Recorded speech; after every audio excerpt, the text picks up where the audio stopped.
East India company ने किस वर्ष बंगाल की द्वैत शासन प्रणाली को ख़त्म कर दिया था? 1772 ईस्वी में। और द्वैत प्रणाली जो है 1765 ईस्वी में क्लाइव के द्वारा स्टार्ट किया गया था। मुगल सम्राट शाह आलम द्वितीय ने ईस्ट इंडिया कंपनी को बंगाल प्रांत का दीवान किस वर्ष नियुक्त किया था? तो 1765 ईस्वी में, तभी द्वैत शासन स्टार्ट हुआ था। और फिर इसके बाद है ब्रिटिश ईस्ट इंडिया कंपनी ने डैश वर्ष में यानी कि 1761 में फ्रांसीसियों से पांडिचेरी यानी कि पदीचेरी को छीन लिया था। 1751 में क्या हुआ था? The siege of the Arcot, तो आर्केड का युद्ध हुआ था। इसमें विजयी कौन रहा था? तो अंग्रेज विजयी रहा था। फ्रांसीसियों के साथ इसकी लड़ाई थी। अंग्रेजों ने नवाब के कुशासन का बहाना बना के किस रियासत पर कब्जा कर लिया? तो अवध।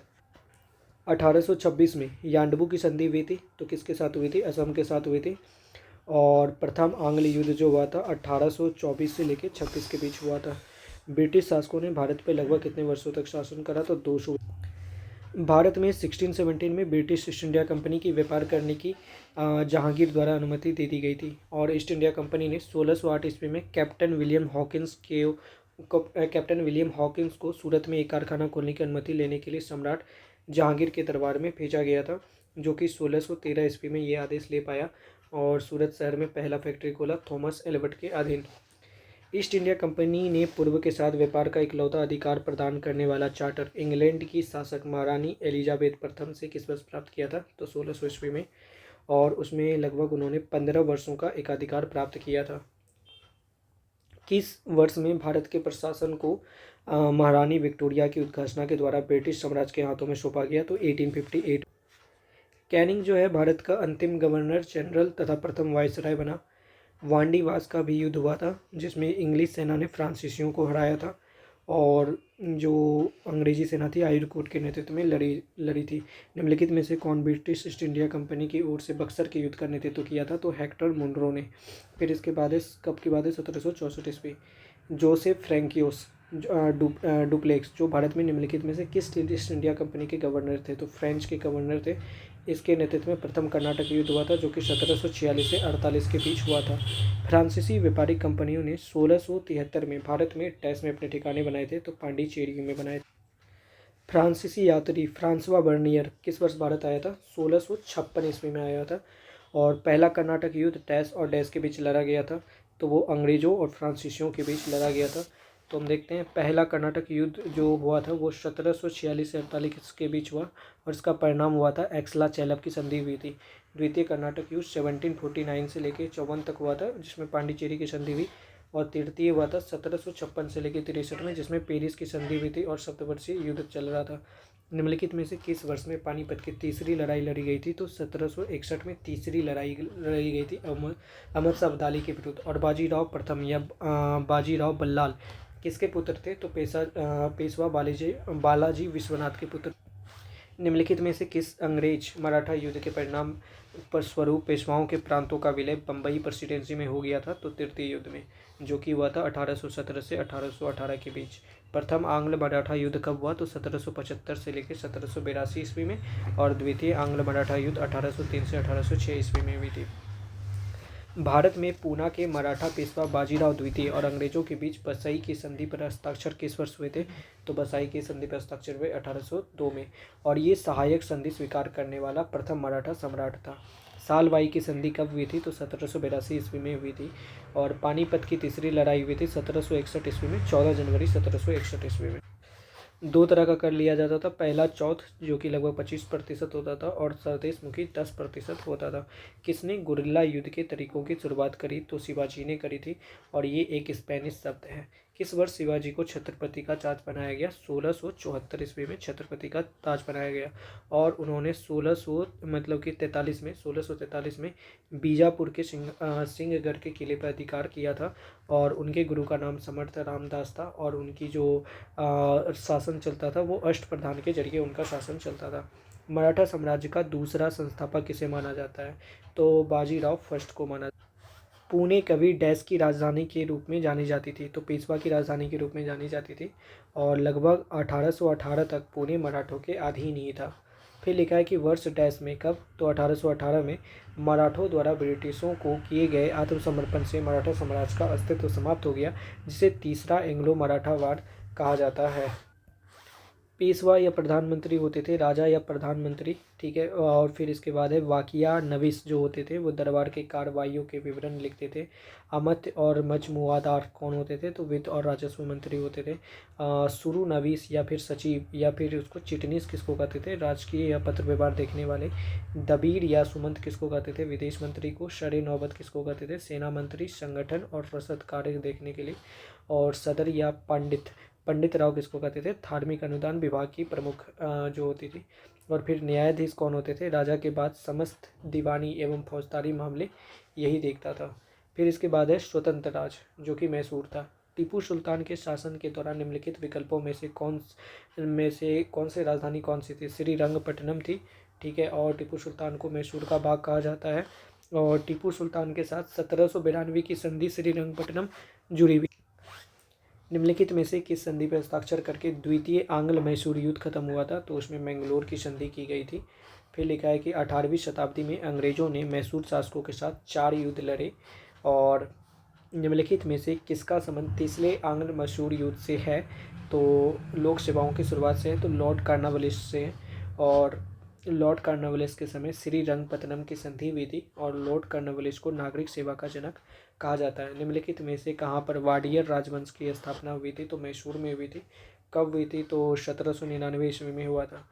टीपू सुल्तान के शासनकाल में उसके राज्य मैसूर की राजधानी क्या थी, तो उसका राजधानी था श्रीरंगपट्टनम। टीपू सुल्तान और ब्रिटिश ईस्ट इंडिया कंपनी ने मैंगलोर की संधि किस वर्ष हस्ताक्षर किया था, 1784, जब British East India act.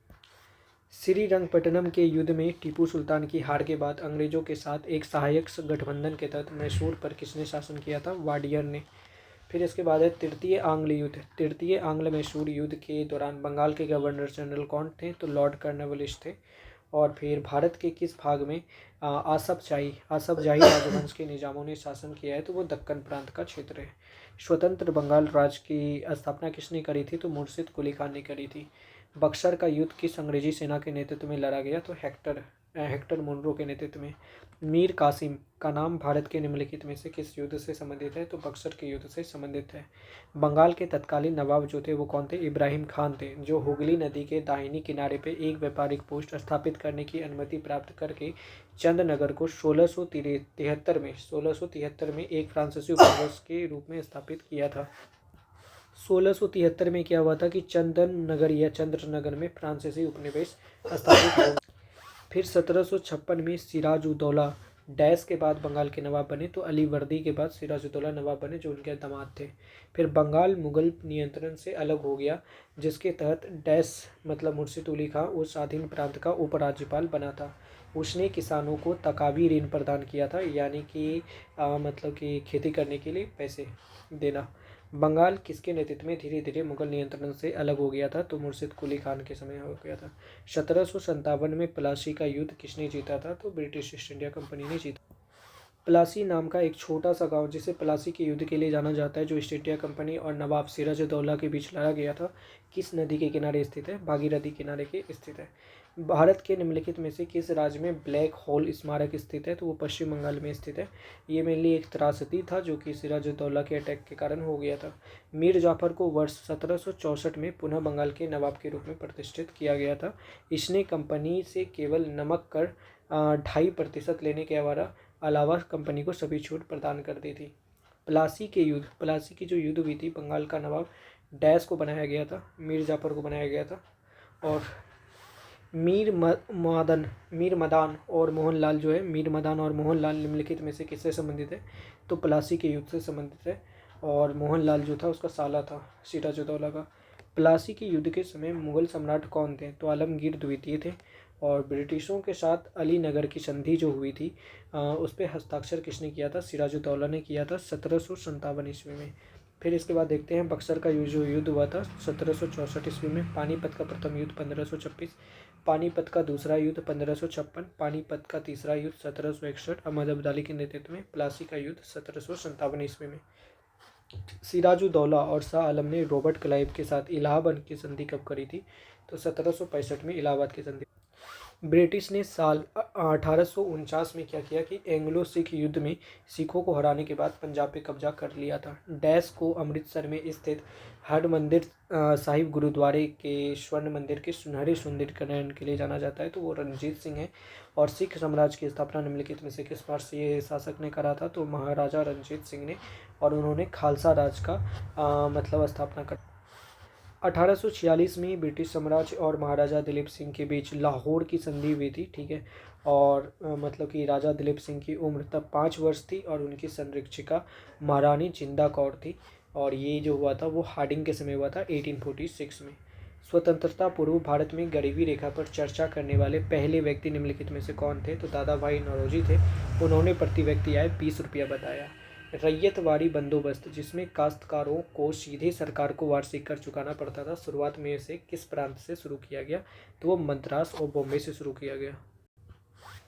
Ryotwari बंदोबस्त में 51% हिस्सा जो है भारत का शामिल था। निम्नलिखित में से कौन सा आधुनिक उद्योग ब्रिटिश शासन के दौरान भारत में संचालित होता था, तो कपास हो या जूट हो या लौह इस्पात, ये तीनों होता था। प्रश्न में 2 कथन हैं, ठीक है, जिसमें से लिखा गया है कि ए सत्य है और आर असत्य है। आर सत्य क्या है कि ब्रिटिश शासन के दौरान भारत का निर्यात आयात से अधिक था, जिससे व्यापार संतुलन का अधिशेष हो गया था। फिर है कि भू राजस्व प्रबंधन के उपाय के रूप में जो अस्थायी बंदोबस्ती की व्यवस्था शुरू की गई थी, किसके द्वारा, तो लॉर्ड कॉर्नवालिस के द्वारा। और जो भारत में अंग्रेजों द्वारा शुरू की गई राजस्व संग्रह की रैयतवाड़ी व्यवस्था थी, वो किसके सिद्धांत पर आधारित थी, तो रिकॉर्ड के लगान सिद्धांत पर आधारित थी। और रैयतवाड़ी व्यवस्था में किसानों को मालिकाना अधिकार दिया गया था। निम्नलिखित में से किसने भारत में ब्रिटिश राज के दौरान रैयतवाड़ी प्रणाली तैयार की थी, तो उसका नाम था कैप्टन अलेक्जेंडर रीड। फिर ये मतलब कब स्टार्ट हुआ था, तो 1792 ईस्वी में हुआ था। और 1820 ईस्वी में मद्रास में तत्कालीन गवर्नर जो थे थॉमस मुनरो ने रैयतवाड़ी व्यवस्था को प्रारंभ करा था। भारत में औपनिवेशिक शासन के दौरान पहली बार कारखाना अधिनियम निम्नलिखित में से किस वर्ष पारित हुआ था, तो और कारखाना नियम 1881, जिसमें 7 वर्ष से कम बच्चे कारखाना में काम नहीं करेंगे, महीने में 4 दिन की छुट्टी रहेगी और कार्य अवधि के दौरान 1 घंटे का आराम भी मिलेगा। निम्न में से किसकी शुरुआत हॉल्ट मैकेंजी और रॉबर्ट मेटिसपर्ट ने किया था, तो महालवाड़ी व्यवस्था का किया था। इसके अंतर्गत संपूर्ण भारत का 30% क्षेत्र आता था और ब्रिटिश कंपनी इस व्यवस्था के माध्यम से सीधे गांव से संबंध स्थापित कर सकती थी। भारत में बॉम्बे में कताई मिल के रूप में पहली जो कॉटन की मिल स्थापित हुई थी 1854 ईस्वी में हुआ था, यानी कि प्रथम स्वतंत्रता आंदोलन के 3 वर्ष पूर्व। भारत का मैनचेस्टर कहते हैं अहमदाबाद को, पूर्व का बोस्टन कहते हैं अहमदाबाद को, दक्षिण भारत का मैनचेस्टर कहते हैं कोयम्बटूर को, एंड उत्तर भारत का मैनचेस्टर कहते हैं कानपुर को। राजस्व बंदोबस्त की महालवाड़ी जो प्रणाली थी उसके बारे में कौन सा कथन गलत है, तो कथन यही गलत है कि जमींदारों को राजस्व एकत्रित करने के लिए उसका भुगतान ईस्ट इंडिया कंपनी को करने का अधिकार दिया, गलत है। इस प्रणाली की अवधारणा जो दिया था, महालवाड़ी प्रणाली की अवधारणा दिया था हॉल्ट मैकेंजी ने, और इस प्रस्ताव को पास किया गया था 1822 ईस्वी। इस व्यवस्था में क्या था कि गांव या जागीरों के मुखिया या फिर जो लंबरदार होते थे उसको वसूली का आधार बनाया गया था। 1853 में किन 2 स्टेशनों के बीच पहली बार ट्रेन का उद्घाटन हुआ, तो मुंबई से थाने के बीच हुआ था और रीडिंग के समय हुआ था। और विद्युतीकरण रेल मार्ग जो चला था सबसे पहले मुंबई से कुर्ला तक चला था, जो कि 3 फरवरी 1925 ईस्वी को चला था। निम्नलिखित में से किस वर्ष में भारत में ब्रिटिश औपनिवेशिक सरकार द्वारा मॉन्टेस्क्यू चेम्सफोर्ड सुधार मतलब आया था, तो ये 1918 में आया था ये सुधार। 1859 ईस्वी में कोलकाता में पहली जूट मिल कहाँ लगाई गई थी, तो रीसरा में लगाया गया था। और किसके द्वारा लगाया गया था, एक व्यापारी था जॉर्ज ऑकलैंड, तो उसके द्वारा ये लगाया गया था। फिर उसके बाद है 1854 में भारत में पहली कपास मिल लगी थी बम्बई में। और स्वतंत्रता के समय भारत में टोटल लगभग 400 सूती मिल थे, यानी कि 394 सूती मिल थे। निम्नलिखित में से कौन सा औपनिवेशिक काल में भारत के व्यापार की सबसे महत्वपूर्ण विशेषता थी, तो यहाँ पर निर्यात अधिशेष हुआ करता था। ब्रिटिश भारत के किस प्रांत में राजस्व एकत्रित करने की रैयतवाड़ी प्रणाली लागू की गई थी, तो रैयतवाड़ी प्रणाली थी दक्षिण भारत में। अब देखने वाले हैं आधुनिक भारत में शिक्षा का विकास। भारत में जो प्रथम महिला विश्वविद्यालय की स्थापना की गई थी वो थोंडो केशव कर्वे के द्वारा किया गया था। उन्होंने 1916 ईस्वी में पूना महाराष्ट्र में महिला विश्वविद्यालय की स्थापना करी। बनारस में हिंदू कॉलेज की स्थापना कब हुई थी? तो 1791 में हो गया था। फिर इसके बाद है फेरभूषण कॉलेज की स्थापना किसने करी थी? तो बाल गंगाधर तिलक ने फेरभूषण कॉलेज की स्थापना की थी, 1858 में किया था। और शिक्षा पर वुड डिस्पैच जो आया था, जिसको वुड डिस्पैच कहते हैं, ये कब आया था? तो ये भी 1854 में आया था। इसमें टोटल 100 अनुच्छेद बनाए गए थे, जिसको भारतीय शिक्षा का मैग्ना कार्टा कहा जाता है। द दक्कन सभा की स्थापना किसने करी थी? तो गोपाल कृष्ण गोखले ने द दक्कन सभा की स्थापना करी, 1895 ईस्वी में महाराष्ट्र में करा था। और उनके जो गुरु थे उनका नाम था महादेव गोविंद रनाडे। निम्नलिखित में से किसने 1784 में एशियाटिक सोसाइटी ऑफ बंगाल की स्थापना करी थी? तो विलियम जोन्स ने करा था, और ये एशिया का प्रथम आधुनिक संग्रहालय था।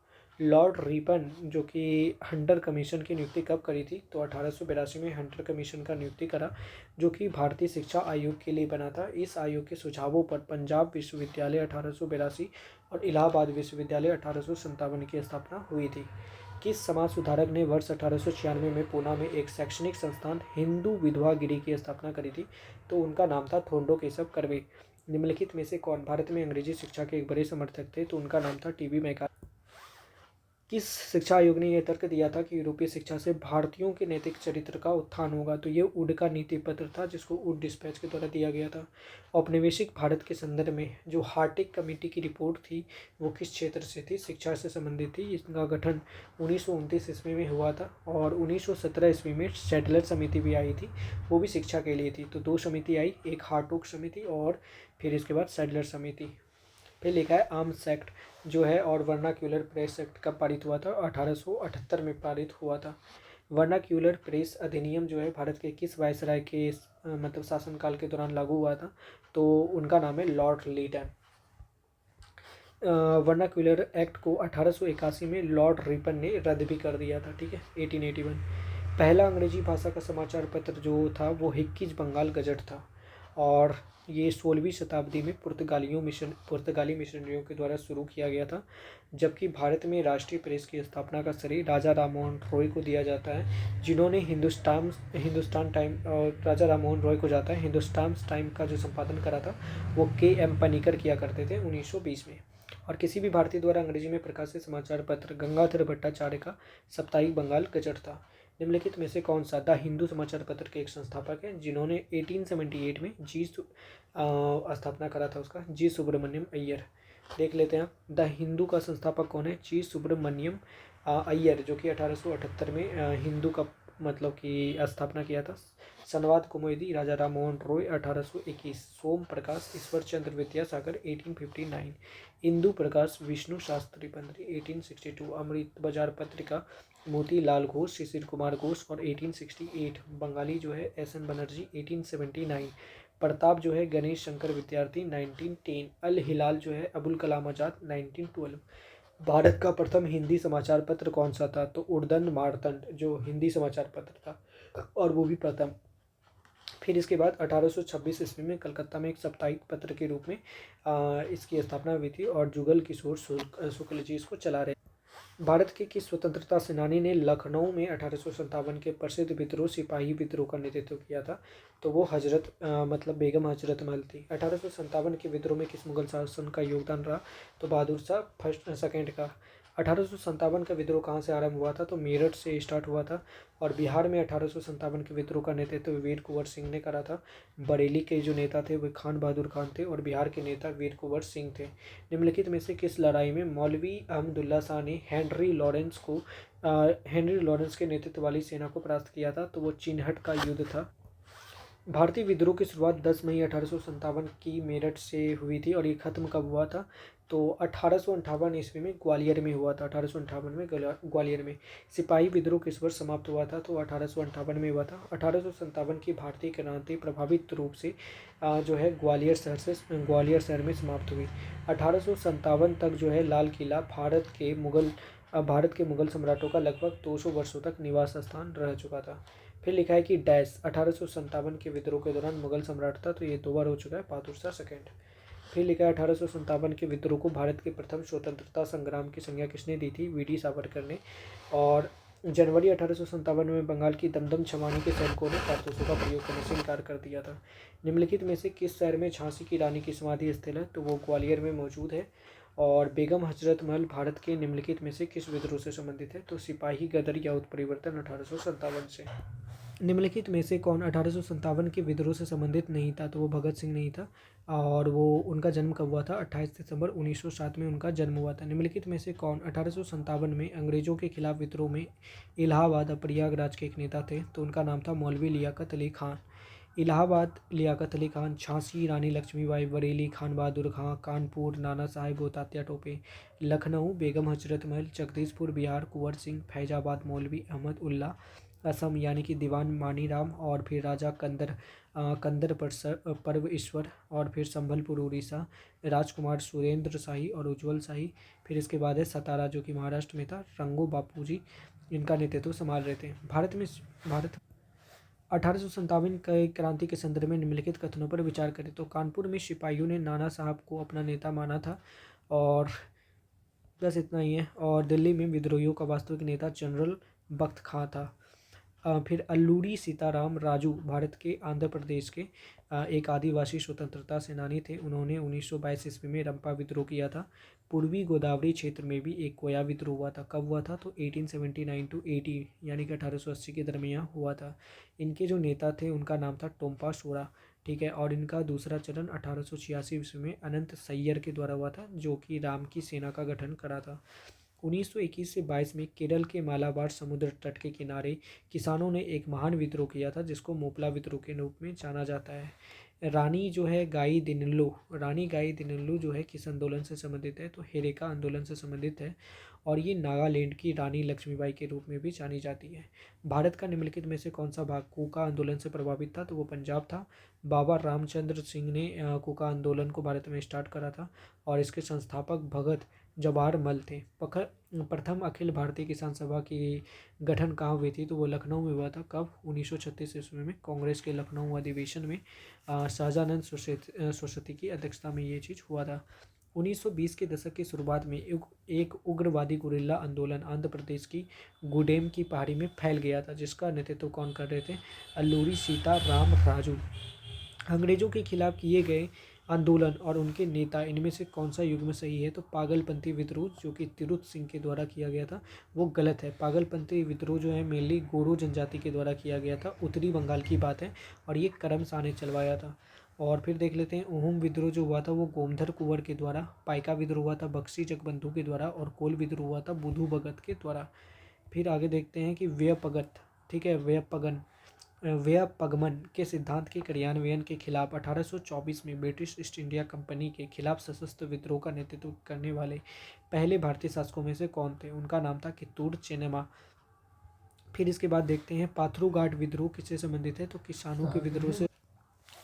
अवध किसान सभा की स्थापना कब हुई थी? तो 1920 ईस्वी में हुई थी। बाबा रामचंद्र ने औपनिवेशिक शासन के दौरान मुख्य रूप से निम्नलिखित में से किस क्षेत्र में किसान संघर्ष का नेतृत्व किया था? तो अवध में। संथाल विद्रोह निम्नलिखित में किस वर्ष में हुआ था? 1855 से लेकर 56 में। मुख्यतः भागलपुर से राजमहल के बीच केंद्रित था, और इनके नेता का नाम था सिद्धू और कान्हू। निम्नलिखित में से किसान आंदोलन में सरदार वल्लभ भाई पटेल ने भाग लिया था? तो वो बारदोली सत्याग्रह था। निम्नलिखित में से कौन ब्रह्मा समाज से संबंधित नहीं है? तो आत्माराम पांडु जी नहीं थे। बाकी राजा राम मोहन रॉय, केशव चंद्र सेन और देवेंद्र नाथ टैगोर ब्रह्म समाज से संबंधित थे। और ब्रह्म समाज की स्थापना राजा राम मोहन रॉय ने 20 अगस्त 1828 ईस्वी में किया है, और आत्मा पांडुरंग ने प्रार्थना समाज की स्थापना करी थी, प्रार्थना समाज। फिर इसके बाद है खुर्दा विद्रोह कब हुआ था? तो 1817 में हुआ था। और इस खुदरा विद्रोह को कहते हैं भाई पाइका विद्रोह, और पाइका नेता जगबंधु के नेतृत्व में पाइका विद्रोह हुआ था।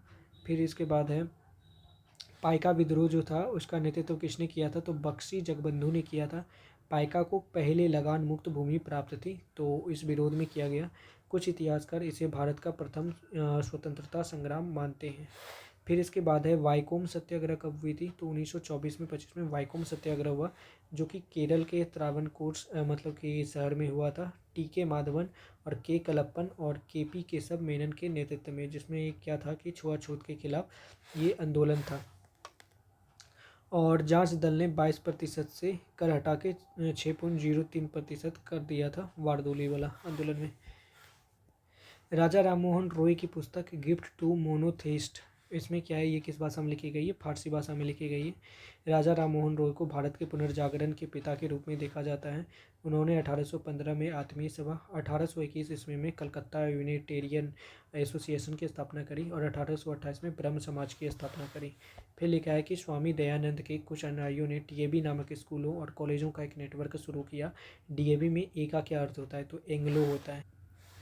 आर्य समाज और स्वामी दयानंद सरस्वती के संबंध में कौन सा कथन सही है? तो स्वामी दयानंद सरस्वती जो थे, उनका नाम मूलशंकर तिवारी था। वो गुजरात के निवासी थे और उन्होंने आर्य समाज की स्थापना 1875 ईस्वी में करा था। और उन्होंने सबसे पहले मुंबई में इसकी स्थापना करी थी और फिर इसका उन्होंने मुख्यालय लाहौर में बनाया था। लाला लाजपत राय किस संगठन के एक सक्रिय सदस्य थे? तो वो आर्य समाज के जो हैं एक सक्रिय सदस्य थे। उन्होंने पंजाब केसरी और पंजाब के शेर के नाम से जाना जाता है। निम्नलिखित में से कौन सा सुधारवादी संस्था वेदों को ही समस्त ज्ञान का स्रोत माना जाता है, स्रोत मानती है? तो वो आर्य समाज है। और दयानंद के विचार, उनकी प्रसिद्ध कृति सत्यार्थ प्रकाश से प्रकाशित हुआ है, जहाँ पर उन्होंने कहा है वेदों की ओर लौटो। निम्नलिखित में से किस आंदोलन की शुरुआत बंगाल में हुई थी? तो रामकृष्ण मिशन की हुई थी और स्वामी विवेकानंद ने 1897 ईस्वी में किया था। और बारानगर में बारानगर में किया था, लेकिन इसका मुख्यालय अभी बेल्लूर में है। और वेदांत दर्शन का प्रचार प्रसार इसका काम है। और विवेकानंद का जन्म 12 जनवरी 1863 ईस्वी में हुआ था।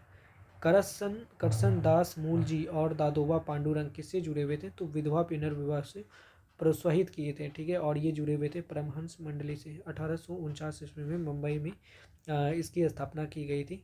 आगे देख लेते हैं। संस्थापक और उसके द्वारा स्थापित सामाजिक धार्मिक संगठन के उचित मिलान वाले विकल्प का चयन करें। स्वामी विवेकानंद ने रामकृष्ण मिशन। स्वामी विवेकानंद के गुरु का नाम रामकृष्ण परमहंस था। और फिर थियोसॉफिकल सोसाइटी के संस्थापक थे मैडम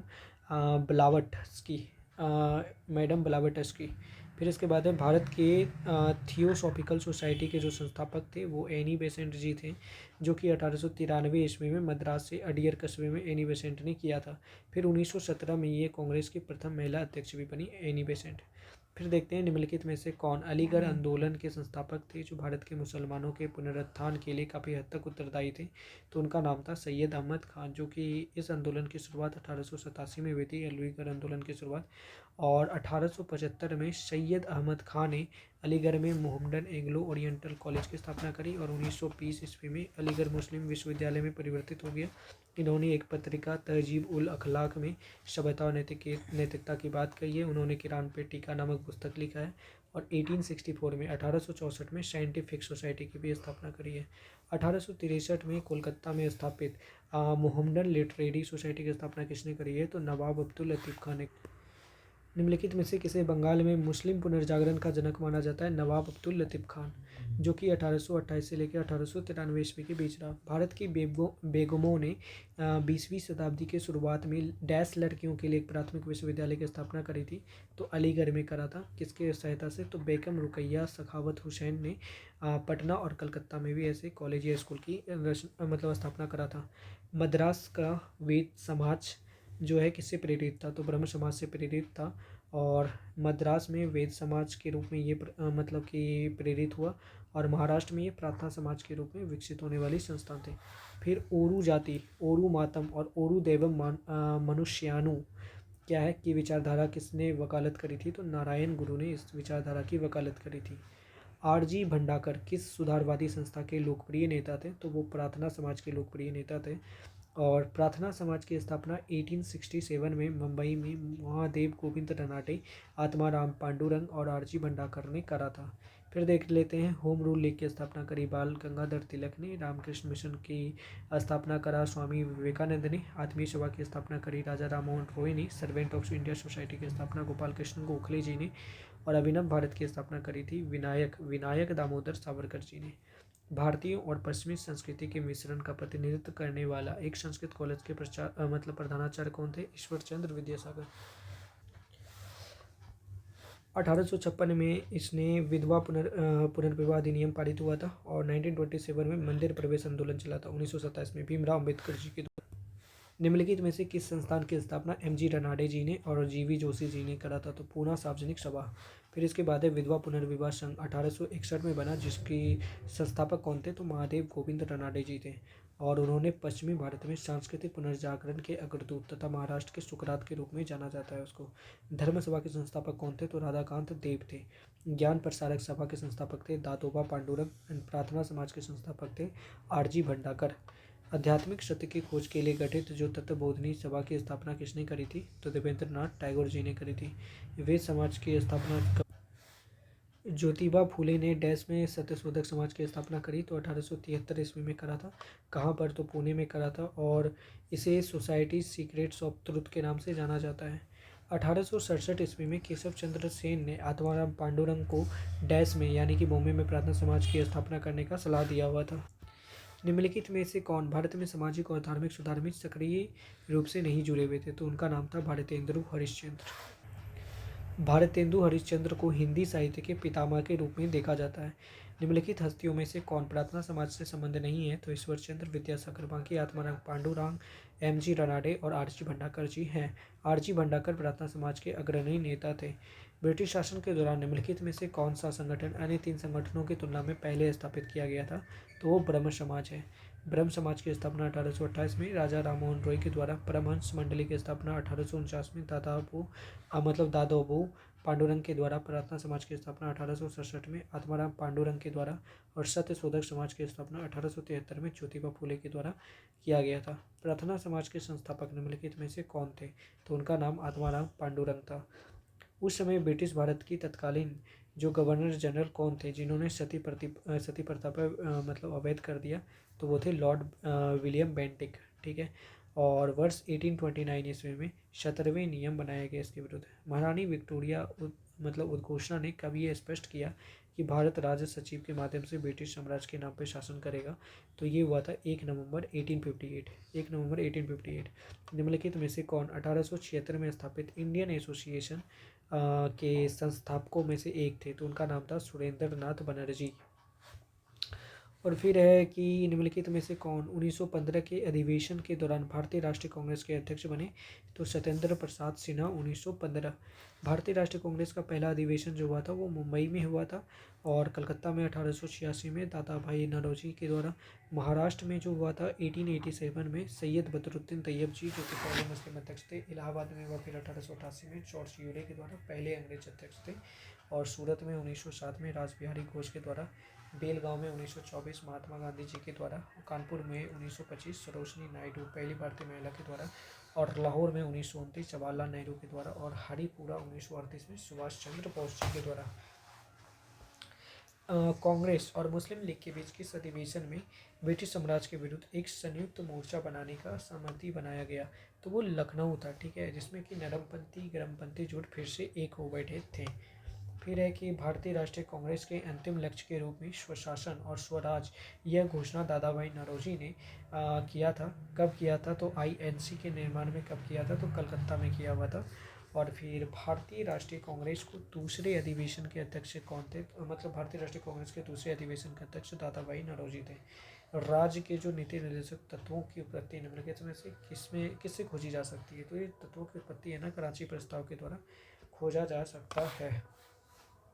शिशिर कुमार घोष जो हैं वो 1875 ईस्वी में इंडिया लीग की स्थापना करा था। दूसरा है कि इंडियन एसोसिएशन 1876 ईस्वी कलकत्ता सुरेंद्र नाथ बनर्जी तथा आनंद मोहन दास मोहन बोस। और ईस्ट इंडिया एसोसिएशन की बात की जाए तो 1866 ईस्वी स्थापना लंदन और दादा भाई नौरोजी।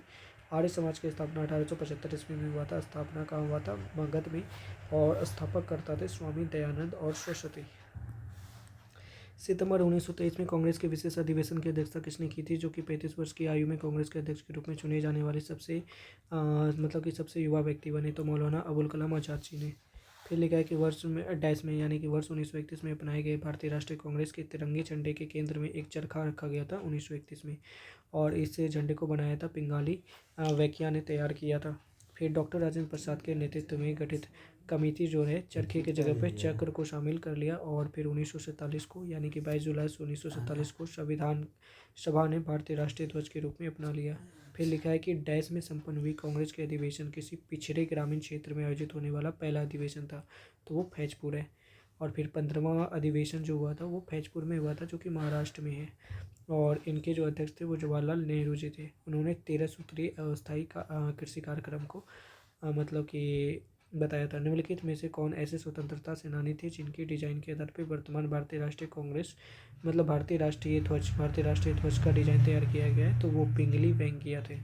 और केसरी रंग जो है ताकत और साहस के बारे में, सफ़ेद रंग जो है शांति सच्चाई, और हरा रंग भूमि की उर्वरता वृद्धि और शुद्धता के प्रतीक। स्वतंत्र भारत के जो पहले अध्यक्ष बने वो जेबी कृपलानी थे, जो कि 1963 से 67 में उत्तर प्रदेश के मुख्यमंत्री के रूप में भी चुने गए। और उन्होंने एक अलग मतलब कि पार्टी बनाई थी जिनका नाम था कृषक मजदूर पार्टी। निम्नलिखित में से किस वर्ष सूरत में भारतीय राष्ट्रीय कांग्रेस विभाजित हुई और उसके कारण जो है मेनली सत्र स्थगित हुआ था? तो 1907 की बात है। अब भारतीय राष्ट्रीय कांग्रेस के सत्रों के संदर्भ में निम्नलिखित में से कौन सा युग्म सही है? तो 1907 सूरत। फिर इसके बाद है कि 1939 में त्रिपुरी अधिवेशन हुआ था। और त्रिपुरी अधिवेशन जो हुआ था मेनली, हाँ, त्रिपुरी अधिवेशन में भी सुभाष चंद्र बोस जो है महात्मा गांधी द्वारा प्रस्तावित प्रत्याशी जो है पट्टाभी सीतारमन को हरा दिया था। त्रिपुरी संकट की समाप्ति के बाद कांग्रेस का अध्यक्ष किसे चुना गया? डॉक्टर राजेंद्र प्रसाद जी को। और 1939 ईस्वी में कांग्रेस का 52वां अधिवेशन त्रिपुरी में हुआ था। फिर इसके बाद है कांग्रेस के किस अधिवेशन में पूर्ण स्वराज की मांग की गई थी? तो लाहौर अधिवेशन में पूर्ण स्वराज। 1929 की बात है, जवाहरलाल नेहरू ने इसकी अध्यक्षता करी थी। भारतीय राष्ट्रीय कांग्रेस के लाहौर अधिवेशन जो हुआ था, लाहौर अधिवेशन वर्ष 26 जनवरी को स्वतंत्रता दिवस के रूप में मनाने की घोषणा कब हुई थी? तो 1930 में हुई थी। भारत का जो राष्ट्रगान है जन गण मन पहली बार भारतीय राष्ट्रीय कांग्रेस के कलकत्ता अधिवेशन में बजाया गया था। राष्ट्रगान की रचना बांग्ला भाषा में की गई थी और लेकिन बाद में हिंदी में भी किया गया। इनका पूरा जो समय काल होता है 52 सेकंड का होता है। 1924 में कांग्रेस के बेलगांव सम्मेलन के दौरान कांग्रेस के अध्यक्ष कौन थे? तो उनका नाम था M.K. गांधी। निम्नलिखित में से कौन सा कथन कांग्रेस के कराची सत्र जो 1931 के बाद है कराची सत्र में संदर्भित नहीं हुई थी? वो थी गांधी इरविन संधि की पुष्टि। सितंबर 1920 की बात है, सितंबर 1920 के में भारतीय राष्ट्रीय कांग्रेस अधिवेशन कहाँ आयोजित हुआ था? तो कलकत्ता में हुआ था। 1905 में बंगाल के विभाजन के लिए अंग्रेजों द्वारा निम्नलिखित में से कौन सा मुख्य तर्क प्रस्तुत किया गया था? तो वो था प्रशासनिक सुविधा। भारत के वायसराय लॉर्ड कर्जन बंगाल के विभाजन की घोषणा किस वर्ष ने करी? तो 1905 में। और उनको रद्द कर दिया गया 1911 में लॉर्ड हार्डिंग सेकेंड के समय। और निम्नलिखित में से कौन सी घटना 1905 में बंगाल विभाजन के पूर्व घटी थी? तो चापेकर बंधुओं के द्वारा जो प्लेग कमिश्नर की हत्या हुई थी उसके बाद क्या घटा था? बंगाल विभाजन। फिर 1897 को रेंड को उसके लेफ्टिनेंट आयस्टर ने गोली मार दी थी। अखिल भारतीय मुस्लिम लीग की गठन जो है ढाका में वर्ष कब हुआ था? तो 1906 ईस्वी में हो गया था। 1905 में बंगाल के विभाजन के लिए कौन जिम्मेदार था? तो लॉर्ड कर्जन जिम्मेदार था। और ये जो है एक हिंदू मुसलमान में फूट डालने के लिए कोई नीति अपनाई गई थी। और स्वदेशी आंदोलन से प्रेरित होकर ठीक है डैश ने यानी कि अरविंद कुमार टैगोर ने भारत माता की प्रसिद्ध जो छवि है उसको बनाया था, जिसमें भारत माता को एक तपस्विनी आकृति प्रदान की गई है। निम्नलिखित में से बंगाल के किस राष्ट्रीय आंदोलन में तिरंगा झंडे का अभिकल्पित किया गया है? तो स्वदेशी आंदोलन में तिरंगे झंडे को अल्पित किया गया है। और अब तक लगभग 6 बार भारतीय ध्वज बदला जा चुका है। निम्नलिखित में से किस दल ने बंगाल के विभाजन के कदम का समर्थन किया है? तो ऑल इंडिया मुस्लिम लीग। निम्न में से कौन सी तारीख मुस्लिम लीग ने मतलब अंतरिम सरकार में शामिल होने का निर्णय किया है? तो 1946 में। और ढाका में अखिल भारतीय मुस्लिम मतलब लीग का गठन किसके द्वारा किया गया था? इसके बारे में निम्नलिखित में से कौन सा कथन सही है? तो इसका कथन सही यही है कि लीग ने बंगाल विभाजन का समर्थन नहीं किया था। भारतीय मुस्लिम लीग की स्थापना की गई और इसके प्रमुख उद्देश्य क्या थे? कि ब्रिटिश सरकार के प्रति मुसलमानों की निष्ठा बढ़ाना, मुस्लिमों के राजनीतिक अधिकारों की रक्षा करना और कांग्रेस के प्रति मुसलमानों का घृणा पैदा करना। निम्नलिखित में से कौन पाकिस्तान राष्ट्रीय कांग्रेस के सदस्यों में से एक है जिससे 1913 में पाकिस्तान का नाम दिया गया था? तो उनका नाम था चौधरी रहमत खां। 1940 ईस्वी में मुस्लिम लीग ने लाहौर अधिवेशन में सर्वप्रथम पृथक पाकिस्तान राज्य की मांग की थी तथा 1912 में, ठीक है, यानी कि 1942 में भारत छोड़ो आंदोलन का बहिष्कार किया था। 1942 में निम्नलिखित में से कौन से संगठन ने 16 अगस्त 1946 को सीधी कार्रवाई दिवस के रूप में मनाया है? तो मुस्लिम लीग ने मनाया है। और मोहम्मद अली जिन्ना ने घोषणा किया था कि हमारे भारत जो है विभाजित भारत या नष्ट भारत होगा। अखिल भारतीय मुस्लिम लीग यानी कि अखिल भारतीय मुस्लिम लीग या ऑल इंडिया मुस्लिम लीग की स्थापना 1906 ईस्वी में की गई थी। और कहाँ पर किया गया था? तो ढाका में किया गया था। किंग जॉर्ज पंचम और क्वीन मेरी के स्वागत के लिए 1924 ईस्वी में एक स्मारक का निर्माण कराया गया, जिसको गेटवे ऑफ इंडिया कहते हैं, ठीक है। और गेटवे ऑफ इंडिया 26 मीटर ऊंचा है, ठीक है। गेटवे ऑफ इंडिया 26 मीटर ऊंचा है और बेसाल्ट चट्टानों का बना हुआ है। ब्रिटिश भारत की राजधानी किस वर्ष कलकत्ता से दिल्ली स्थानांतरित कर दी गई? तो वो 1911 का समय है जब स्थानांतरित कर दिया गया था। इंग्लैंड के महाराजा जॉर्ज, ठीक है, ये सब है। और फिर कलकत्ता से दिल्ली स्थानांतरित करने की घोषणा करी थी। अच्छा, ठीक है। निम्नलिखित में से मतलब कि इलाहाबाद की निम्नलिखित में से किस हिंदुस्तानी गायिका को उसकी प्रसिद्ध समकालीन गौहर खान के साथ 1911 में दिल्ली दरबार में सम्राट जॉर्ज पंचम के लिए दर्शन करने का सौभाग्य प्राप्त हुआ? तो उनका नाम जानकी बाई था। किंग जॉर्ज पंचम ने किस वर्ष भारत में ताज का ग्रहण किया था? तो वो 1911 है। फिर से देखते हैं किंग जॉर्ज पंचम ने किस वर्ष में भारत का तेज ग्रहण किया था? 1911। रॉलेट एक्ट की प्रतिक्रिया के रूप में 6 अप्रैल 1919 को भारतीय राष्ट्रीय अपमान दिवस के रूप में आयोजित किया गया था। 1919 को राष्ट्रीय अपमान दिवस के रूप में मनाया जाता है। रॉलेट एक्ट 1919 में समेकित रूप से क्या था? तो समेकित रूप से था, इसने राजनीतिक गतिविधियों को दबा दिया और राजनीतिक पार्टियों को बिना किसी मुकदमे के 2 वर्षों तक हिरासत में रखने की अनुमति दी थी। 1919 ईस्वी में निम्नलिखित में से कौन सी घटना नहीं हुई थी? तो ये सिंपल सी बात है, मॉन्टेस्क्यू चेम्सफोर्ड सुधार नहीं हुआ था। और फिर इसके बाद देख लेते हैं वर्ष 1919 ईस्वी में निम्न क्या लिखा है, घटना चक्र घटित हुए थे। 19 मार्च 1919 ईस्वी को रॉलेट एक्ट द्वारा लागू किया गया है कि 13/7/1919 को अमृतसर में जलियांवाला बाग हत्याकांड हुआ है। लॉर्ड चेम्सफोर्ड 1916 से 21 के ईस्वी तक भारत के वायसराय रहे हैं। इसके कार्यकाल में भारत शासन अधिनियम रहा है। 1919 पारित किया गया, जिसे मॉन्टेस्क्यू चेम्सफोर्ड सुधार भी कहते हैं, ठीक है था। और ये भारत में पहली बार महिलाओं के सीट के लिए बना था। और फिर 1919 की बात है, गांधी जी ने सत्याग्रह के लिए आह्वान किया है कि जिसके खिलाफ अंग्रेजों ने डैश नाम अधिनियम पारित किया, यानी कि रॉलेट एक्ट अधिनियम पारित किया, तो वो अग्रेड नहीं करेगा। दूसरा है कि 1919 में महात्मा गांधी जी ने सत्याग्रह के लिए आह्वान किया था, ठीक है, जिसके खिलाफ जो अंग्रेजों ने रॉलेट एक्ट नामक अधिनियम पारित किया था। सोहन सिंह और भकाना और हरदयाल जो हैं वो किससे जुड़े हैं? एक तो गदर पार्टी से जुड़ा है, दूसरा जुड़ा हुआ है अग्रसेन जमीन का भी कारण है, और तीसरा 1913। गदर पार्टी की मुख्यालय किस स्थान पे स्थित है? तो कहाँ होगा? तो ये न्यूयॉर्क में स्थित हो सकता है। गलत है, न्यूयॉर्क नहीं, सैन फ्रांसिस्को, ठीक है। गदर पार्टी के जो संस्थापक वो सैन फ्रांसिस्को के रहने वाले हैं। और फिर इसके बाद है इंडिया हाउस, एक क्रांतिकारी संगठन श्यामजी इंडियन वर्मा द्वारा स्थापित एक राष्ट्रवादी के लिए प्रयास किया गया, सिंपल है, तो वो लंदन में रहते हैं। और गदर आंदोलन का मुख्यालय निम्नलिखित में से किस स्थान पर आता है? 1917 में कम्युनिस्ट पार्टी की स्थापना करा था भारत में और मेक्सिको में भी एमएन नाउ के नेतृत्व में, ठीक है। उनका मूल नाम जो था नरेंद्रनाथ भट्टाचार्य था और वो मेक्सिको और भारत दोनों के ही कम्युनिस्ट प्रतिनिधि हैं। निम्नलिखित में से किस वर्ष ताशकंद में भारत निम्नलिखित कि सभा हुई थी, यानी कि कम्युनिस्ट पार्टी की स्थापना हुई थी 1920 में, जो कि मार्क्सवादी था। फिर इसके बाद देखते हैं निम्न भारतीय क्रांतिकारियों में से किसने जर्मनी के सहयोग से अंग्रेजी के खिलाफ सशस्त्र विद्रोह का विचार किया था? तो उनका नाम है बाघा जातिन। ऐतिहासिक रूप से भारत को अंग्रेजों से मुक्त कराने के लिए भारतीय इतिहासकार 2 अलग अलग कालों में जर्मनी चले गए। और फिर इसके बाद है नवंबर 1915 में डैश में को लाहौर में फांसी 1915 गदर पार्टी में उसकी भूमिका के लिए फांसी दी गई है, तो उनका बी करतार कुमार होगा। और फिर इसके बाद है जलियांवाला बाग हत्याकांड मेनली जो है वो रविंद्रनाथ टैगोर के द्वारा किया गया था। जालियांवाला बाग हत्याकांड कब और किस स्थान पे हो सकता है, उसका नाम है ए, ठीक है, 13 अप्रैल 1919।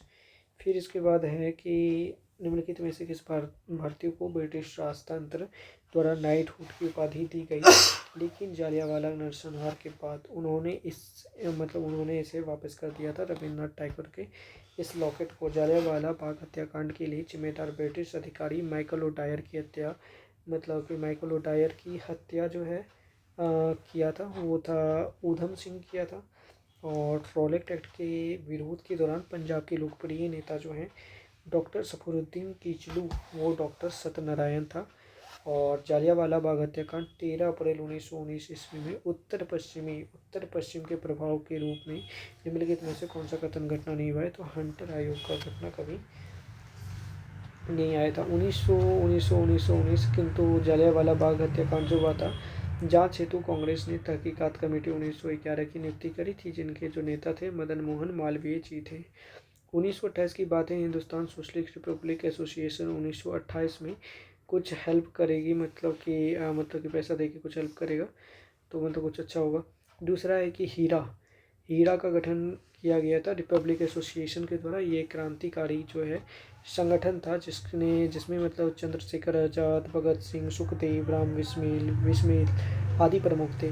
वह संस्थान का उद्देश्य जो है मतलब कि अपना राज्य का स्थापना करना था। इस संगठन के सांडर्स हत्या, लाहौर षड्यंत्र और केंद्रीय मतलब कि क्या हो गया कि केंद्रीय एलम बेटा वाली। दूसरा है कि भगत सिंह और बटुकेश्वर दत्त ने दिल्ली का सेंट्रल असेंबली बम कब फेंका, तो कब फेंका था तो आई थिंक उसको फेंका गया था 8 अप्रैल 1929 को, 8 अप्रैल 1929 को। और इन्होंने मतलब कि 8 अप्रैल 1919 को 3 भगत सिंह और बटुकेश्वर दत्त ने दिल्ली को कंट्रोल असेंबली में बम फेंका, जिसका उद्देश्य अंग्रेजों के सैनिकों का दमन करना। जैसे पब्लिक सेफ्टी बिल जो है मेनली पब्लिक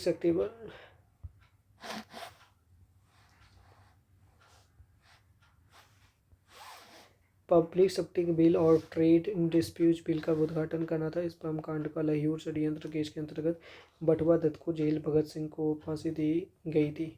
और क्रांतिकारी डैश की शहादत, क्रांतिकारी जो है वो चंद्रशेखर की शहादत 27 फरवरी 1931 में हुआ था। 1906 में मतलब मध्य प्रदेश के अलीपुर जिला में हुआ था। और फिर इसके बाद देखते हैं 1908 ईस्वी में डैश और प्रछुल यानी कि प्रफुचल चाकी एक गाड़ी में बम फेंकने के लिए उनका नाम मानते हैं, तथा मुजफ्फरपुर के लोकप्रिय न्यायाधीश मतलब कि क्या लिखा है, किम्स फोर्ड थे। चलो ठीक है। और लिखा है कि 1925 में कावेरी मतलब कि षड्यंत्र में शामिल होने के लिए निम्न में से कितने पानी की आवश्यकता होगी, तो आसफ हकुल्ला। निम्नलिखित क्रांतियों में से किसे मास्टर दा के नाम से जाना जाता है, तो बूट सेन को जाना जाता है। बाल गंगाधर तिलक ने वैलेंटाइन चारोल द्वारा जो है डैश के रूप में वर्णित किया है, तो गणित और शांति के रूप में वर्णित किया है। खुदीराम बोस को निम्नलिखित में से किस जेल में फांसी दी गई थी, तो मुजफ्फरपुर में दी गई थी। और फिर औपनिवेशिक भारत में ब्रिटिश शासन के विरुद्ध अपनी सक्रियता के लिए प्रसिद्ध एक प्रमुख जो है पख्तून और हिंसात्मक आंदोलन और खुदाई खिदमत तगार की संस्थापक में है। और फिर पंजाब को एक राष्ट्रवादी लाला लाजपत राय किसके सदस्य थे, गरम दल के सदस्य थे। विपिन चंद्र पाल बाल और गंगाधर तिलक, वो उन्होंने मतलब कि साथ दिया था। और मतलब कि गरम महल के नेता का नाम लाल बाल पाल था। पख्तून अहिंसक आंदोलन और खुदाई खिदमतगार के संस्थापक निम्नलिखित में से कौन थे, तो उनका नाम था खान अब्दुल गफ्फार। निम्नलिखित व्यक्तियों में से किसका संबंध चटगांव शस्त्रागार छापे से है, तो उसका नाम है अरसुदे मतलब अर्धधू दस्तिकार, जो कि 1930 में सूर्य सेन के नेतृत्व में चटगांव शस्त्रागार मतलब ये चीज़ हुआ था।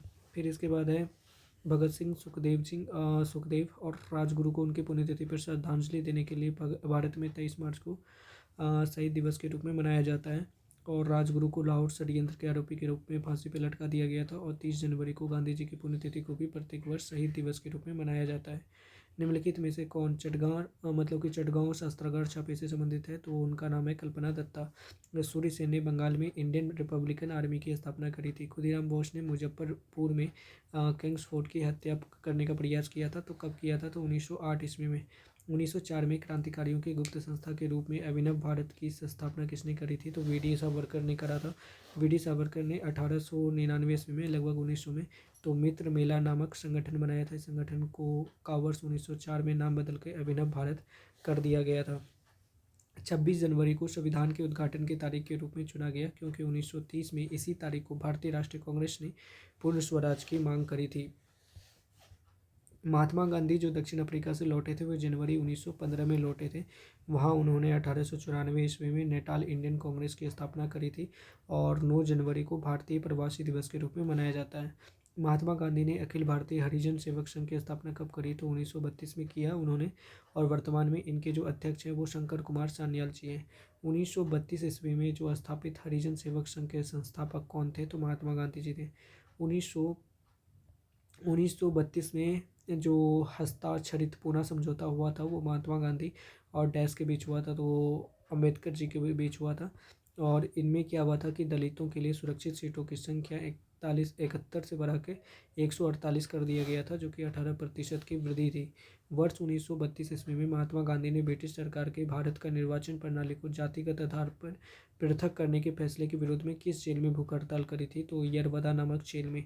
जनवरी 1931 में महात्मा गांधी की जेल से रिहाई के बाद कांग्रेस नेता ने भविष्य की कार्रवाई की योजना बनाने के लिए इलाहाबाद में मुलाकात की थी 1931 में।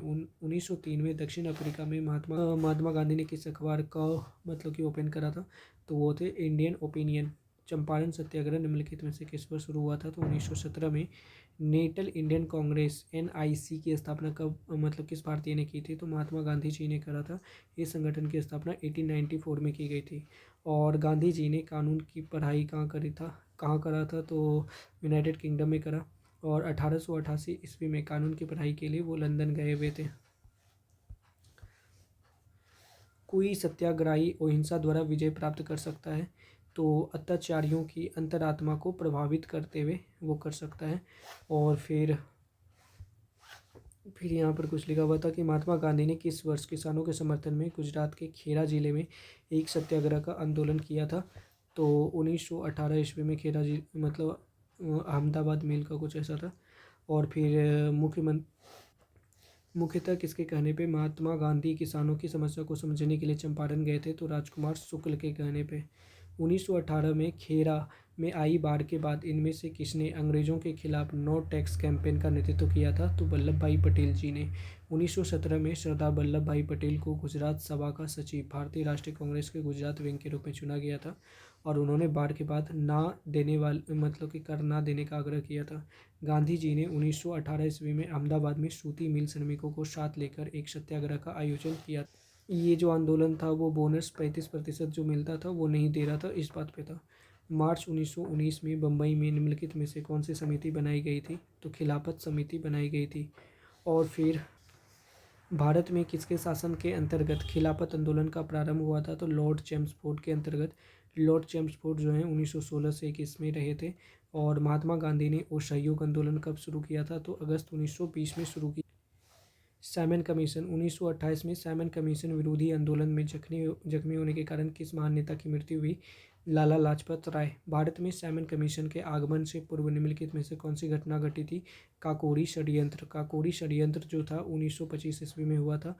गांधी इरविन समझौता 1931 ईस्वी में। प्रथम गोलमेज सम्मेलन 1930 ईस्वी में। और भारत छोड़ो आंदोलन 1942 ईस्वी में हुआ था। डैश यूनाइटेड किंगडम से संसद के 7 सदस्यों का एक समूह था जिसे ब्रिटिश भारत के लिए संवैधानिक सुधारों का सुझाव देने के लिए गठित किया गया था, तो वो साइमन आयोग था। भारतीय सांविधिक आयोग 1928 की अध्यक्षता किसने करी थी? तो सर जॉन साइमन ने करी थी।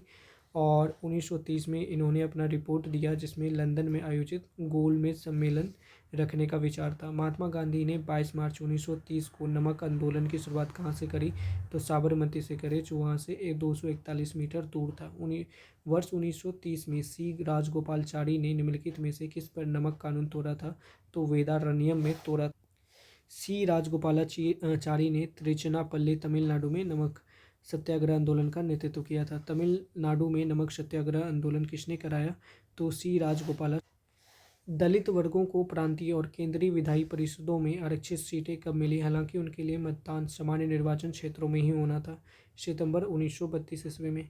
1931 में दूसरा जो गोलमेज सम्मेलन हुआ था किस देश में आयोजित था? तो वो यूनाइटेड किंगडम में था। 1931 के गांधी इरविन समझौते का परिणाम क्या रहा? तो उनका परिणाम ये रहा कि भारतीय राष्ट्रीय कांग्रेस ने सविनय अवज्ञा आंदोलन को समाप्ति करने पर मतलब सहमति व्यक्त कर दी और हिंसा के आरोपियों को छोड़ के बाकी सभी राजनीतिक बंदियों को रिहा कर। तृतीय गोलमेज सम्मेलन किस वर्ष आयोजित किए गए थे? 1932 में किए गए थे, जिसमें 46 प्रतिनिधियों ने भाग लिया था। निम्नलिखित में से किसने पहले गोलमेज सम्मेलन की अध्यक्षता की थी? तो उनका नाम था रेमजे मैकडोनाल्ड। 31 अक्टूबर 1929 ईस्वी को प्रसिद्ध इरविन घोषणा में क्या शामिल था? तो भारत के लिए एक अधिराज्य का दर्जा शामिल। डैश को दिसंबर 1929 में लाहौर शहर में हुए भारतीय राष्ट्रीय कांग्रेस के वार्षिक सत्र में अध्यक्ष के रूप में चुना गया था, तो वो जवाहरलाल नेहरू जी थे। फिर इसके बाद है कि गांधी इरविन समझौते में निम्नलिखित में से कौन सा एक शर्त नहीं रखा गया था? तो खादी उत्पादन पर टैक्स हटाना। गांधी इरविन पैक्ट या दिल्ली समझौता का शर्त गांधी ये उसका शर्त था। क्रिप्स मिशन 1942 ईस्वी में निम्नलिखित में से कौन सा ब्रिटिश प्रतिनिधिमंडल भारतीय नेताओं के साथ उनकी मांगों पर चर्चा करने के लिए भारत आया था? तो उनका नाम क्रिप्स। 1942 में जब क्रिप्स मिशन भारत आया उस समय इंग्लैंड के प्रधानमंत्री विंस्टन चर्चिल जी थे। निम्नलिखित में से किसने अपने करीबी सहयोगियों के साथ भारत छोड़ो आंदोलन के दौरान गुप्त कांग्रेस रेडियो की शुरुआत करी थी? तो उषा मेहता उनका नाम था। और अखिल भारतीय कांग्रेस कमेटी किस अधिवेशन में भारत छोड़ो प्रस्ताव स्वीकार कर लिया गया? तो बम्बई अधिवेशन में। और उन्होंने करो या मरो का नारा दिया था और भारत छोड़ो का नारा एक समाजवादी और ट्रेड यूनियनवादी यूसुफ मेहर अली द्वारा दिया गया था। महात्मा गांधी ने भारत छोड़ो आंदोलन निम्नलिखित में से किस शहर से शुरू किया था? तो बॉम्बे शहर से। इसके बाद ऑपरेशन जीरो चलाया गया, जीरो ओवर चलाया गया, जिसमें महात्मा गांधी व सरोजिनी नायडू को गिरफ्तार करके आगा खां पैलेस में नज़रबंद कर दिया गया। महात्मा गांधी ने इस आंदोलन में करो या मरो का नारा दिया था। भारतीय स्वतंत्रता आंदोलन के भारत छोड़ो आंदोलन के दौरान फांसी की सजा के द्वारा शहीद होने वाले इकलौते क्रांतिकारी का नाम क्या है? उनका नाम है कुशल कुंवर। और 1942 में महात्मा गांधी द्वारा भारत छोड़ो आंदोलन निम्नलिखित में से किस स्थान पर आरंभ किया गया था? तो अगस्त क्रांति मैदान में आरंभ किया गया था। 1943 में निम्नलिखित में से किस जिले में समानांतर सरकार की स्थापना की गई थी? तो सतारा में किया गया था। सतारा जो कि महाराष्ट्र में है, सबसे लंबी समय तक चलने वाली सरकार थी जो कि 1943 से 46 तक चला। 1943 में सुभाष चंद्र बोस ने सिंगापुर में स्वतंत्र भारत की अस्थायी सरकार का गठन किया था। और टाइगर लीजन या फ्री इंडिया लीजन के संस्थापक कौन थे? तो सुभाष चंद्र बोस थे। सुभाष चंद्र बोस के द्वारा आज़ाद हिंद फौज की स्थापना कब की गई थी? तो 1943 में 21 अक्टूबर को किया गया था। सुभाष चंद्र बोस ब्रिटिश सरकार की नज़रबंदी से किस वर्ष बाहर निकले थे? तो 1901। उनका जन्म जो हुआ था 23 जनवरी 1897 में कटक में हुआ था। और पिताजी का नाम जानकी नाथ था, माता का नाम प्रभावती था। और स्वतंत्रता आंदोलन के दौरान सुभाष चंद्र बोस ने भारतीय राष्ट्रीय मतलब थल सेना का पुनरुत्थान मतलब सुधार किया था। 1946 में कैबिनेट मिशन के नेतृत्व किसके द्वारा किया गया था? सर पैंथिक लॉरेंस के द्वारा। और उस समय जो प्रधानमंत्री था क्लीमेंट एटली था। और sir Pethick Lawrence, sir Stafford Cripps और AB अलेक्जेंडर इसके सदस्य थे। निम्नलिखित में से कौन कैबिनेट मिशन योजना 1946 का मंत्री नहीं था? तो लॉर्ड पेवल इसका मंत्री नहीं था। और जिस समय भारत को स्वतंत्रता प्राप्त हुई उस समय इंग्लैंड का प्रधानमंत्री एटली था। और माउंटबेटन प्लान जो कि जून 1947 में निम्नलिखित में से किस प्रांत में जनमत संग्रह प्रदान किया था? तो बलूचिस्तान में। ठीक है। और जो सिलहट जिले थे मुसलमान जिले, यहाँ पर सबसे पहले मतलब कि ये हुआ था जनमत। भारत के विभाजन की योजना को निम्नलिखित में से किस नाम से जाना जाता है? 3 जून योजना के नाम से। भारत के ब्रिटिश गवर्नर जनरलों और से संबंधित घटनाओं को मिलान के लिए गलत युग्मों के चयन करें। तो केवल 1 और 3। तो लॉर्ड डलहौजी 1857 का विद्रोह और लॉर्ड कैनिंग वुड्स डिस्पैच ये गलत है, जबकि लॉर्ड ऑकलैंड प्रथम अफगान युद्ध ये सही है। तो ये पढ़ लेते हैं। लॉर्ड कैनिंग जो हुआ था 1857 का विद्रोह हुआ था। लॉर्ड डलहौजी जो है वुड्स डिस्पैच 1854 से संबंधित है। और लॉर्ड ऑकलैंड प्रथम अफगान युद्ध से संबंधित है। इनमें से किसने द्वितीय अंग्रेज सिख युद्ध लड़ा था? तो लॉर्ड डलहौजी ने। और पहली लड़ाई जो हुई थी चिलियांवाला में लड़ाई गई थी जिसमें नेता शेर सिंह थे और अंग्रेजी कमांडर गब था, और दूसरी लड़ाई गुजरात में चार्ल्स नेपियर के नेतृत्व में लड़ा गया था। किसने अफगानिस्तान पर आक्रमण की अपनी योजना के साथ आगे बढ़ने का फैसला किया, जिसके परिणाम स्वरूप प्रथम अंग्रेज अफगान युद्ध हुए थे? तो लॉर्ड ऑकलैंड ने। अंग्रेज मतलब आंग्ल नेपाल युद्ध के समय गवर्नर जनरल कौन था? तो लॉर्ड हेस्टिंग्स थे। जब 1813 से मतलब कि 1823 की बात हो रही है, लॉर्ड हेस्टिंग्स था। आंग्ल नेपाल युद्ध हुआ 1814 से 16 और सुगौली संधि भी थी 1816 में। लॉर्ड वेलेस्ली के समय 1798 से 1805 ईस्वी में सहायक संधि की पद्धति प्रारंभ हुई थी और चतुर्थ आंग्ल मैसूर युद्ध भी हुआ था जो कि 1799 की बात है। लॉर्ड ऑकलैंड के समय जो कि 1836 से 1842 की बात है। प्रथम आंग्ल अफगान युद्ध हुआ था 1839 से 42 में। फिर लॉर्ड हार्डिंग के समय 1844 से 48। प्रथम आंग्ल सिख युद्ध हुआ था 1845 से 46 और लाहौर की संधि भी थी 1846 दिलीप सिंह के साथ। फिर इसके बाद है मेरठ षड्यंत्र का मुकदमा किस वायसराय के कार्यकाल में लगा था? तो लॉर्ड इरविन के समय। डैश का Pitt's India act British act मतलब ब्रिटिश ईस्ट कंपनी के वाणिज्य और राजनीतिक कार्यों के बीच का अंतर करता है? तो 1734 का पिट्स एक्ट। और इस संबंध में ब्रिटिश सरकार को सर्वोच्च नियंत्रण शक्ति प्रदान कर दी गई थी। फिर लिखा है कि डैश 1813 से 23 तक गवर्नर जनरल के काल में सर्वोच्चता की एक नई नीति शुरू की गई। अब कंपनी ने दावा किया कि उसका अधिकार सर्वोपरि या सर्वोच्च था, इसलिए उसकी शक्ति भारतीय राज्यों की तुलना में अधिक थी। तो वो लॉर्ड हेस्टिंग्स के समय हुआ था। और इनका जो प्रथम युद्ध हुआ था गोरखा का युद्ध 1814 से 16 में, और तृतीय आंग्ल मराठा युद्ध हुआ था 1817 से 19 ईस्वी में। वो कौन सा अधिनियम है जिसे मार्लो मिंटो सुधार के रूप में जाना जाता है? तो भारत परिषद अधिनियम 1909। इसका जो मुख्य उद्देश्य था ना, केंद्रीय और प्रांतीय प्रशासन में भारतीयों की भागीदारी में सीमित वृद्धि करना था। और इन्होंने प्रत्येक निर्वाचन मंडल की अवधारणा 1853 में चला था 34, ठीक है। और निम्नलिखित में से बंगाल के किस गवर्नर जनरल ने सती प्रथा को गैर कानूनी घोषित किया था? तो विलियम बेंटिक ने किया था। और इनके समय में ही बेल्लोर की सैनिक विद्रोह हुआ था जब वो मद्रास के गवर्नर थे। 1809 ईस्वी में लॉर्ड चार्ल्स टी मेटकॉप ने महाराजा रणजीत सिंह के साथ अमृतसर की संधि करवाई थी। और फिर निम्नलिखित में से किस वर्ष में अवध के नवाब ने ब्रिटिश भारत के गवर्नर जनरल लॉर्ड वेलेस्ली द्वारा शुरू किए गए सहायक गठबंधन को स्वीकार किया था? तो 1801 ईस्वी में। फिर इसके बाद हैदराबाद ने स्वीकार किया 1798 में, मैसूर ने 1799, पेशवा ने 1802, खोसले ने 1803 और सिंधिया ने 1804 ईस्वी में। सीपी इल्बर्ट निम्नलिखित में से किसके अधीन मतलब किसके अधीन परिषद के विधि सहायक थे? तो लॉर्ड रिपन के अधीन वो थे। और उन्होंने इल्बर्ट बिल पेश किया था जिसको बाद में वापस ले लिया गया। निम्नलिखित में से किसने एक नीति तैयार की जिसे व्यपगत का सिद्धांत या फिर डॉक्ट्राइन ऑफ लैप्स के रूप में जाना जाता है? तो लॉर्ड डलहौजी ने किया था। और इसके अंतर्गत आने वाले राज्य थे सतारा 1848, जैतपुर व संबलपुर 1849, बघाट 1850, उदयपुर 1952, झांसी 1853, नागपुर 1954 और अवध 1856। राजस्व प्रशासन को न्यायिक प्रशासन से अलग करने के लिए प्रशासनिक संहिता को किसने डिजाइन किया था? तो लॉर्ड कॉर्नवालिस ने डिजाइन किया था। इस प्रकार जो राजस्व को छोड़ के कलेक्टरों से भी सारे अधिकार ले लिए गए थे। फिर इसके बाद है एल फिनिस्टन जो कि 1927 के दौरान भारत के किस प्रांत के गवर्नर रहे? तो वो बॉम्बे के गवर्नर। जब ईस्ट इंडिया कंपनी के द्वारा राजस्व संग्रहण के लिए बंगाल में अस्थायी बंदोबस्त लागू किया गया था तब निम्नलिखित में से भारत का गवर्नर जनरल कौन था? Lord Cornwallis. और भारत में प्रशासनिक सेवाओं के जनक के रूप में जाने जाते हैं लॉर्ड कॉर्नवालिस। राजा नंद कुमार की न्यायिक हत्या करने का आरोप निम्नलिखित में से किस पर लगाया जाता है? वारेन हेस्टिंग्स ने, जिसे वारेन हेस्टिंग्स ने न्यायाधीश इम्पे की सहायता से अंजाम दिया था। जनरल लॉर्ड डलहौजी ने डैश की रियासत के बारे में कहा था कि ये चेरी फल एक दिन हमारे ही मुंह में आकर गिरेगा, वो था अवध। और 1851 में उन्होंने ये बात कही थी और 1856 में उन्होंने अवध पे अधिकार कर लिया। और इन मतलब कि वहाँ के राजा थे तब वाजिद अली शाह को अबदस्त करके। फिर इसके बाद है स्वामी दयानंद सरस्वती द्वारा आर्य समाज की स्थापना किए जाने के समय भारत का वायसराय कौन था? Lord Northbrook. और पंजाब का प्रसिद्ध कूका आंदोलन हुआ था, आर्य समाज की स्थापना हुई थी और स्वेज नहर खुल गया था इनके समय। किस ब्रिटिश गवर्नर ने बंगाल में द्वैत शासन व्यवस्था को समाप्त कर दिया था? तो वारेन हेस्टिंग्स ने समाप्त कर दिया गया था। और 1774 में कलकत्ता में एक सर्वोच्च न्यायालय की उन्होंने स्थापना करी थी। निम्नलिखित में से किसने ब्रिटिश सरकार की ओर से अफगानिस्तान के मामले में हस्तक्षेप करने के लिए त्रिपक्षीय संधि पर हस्ताक्षर किया था?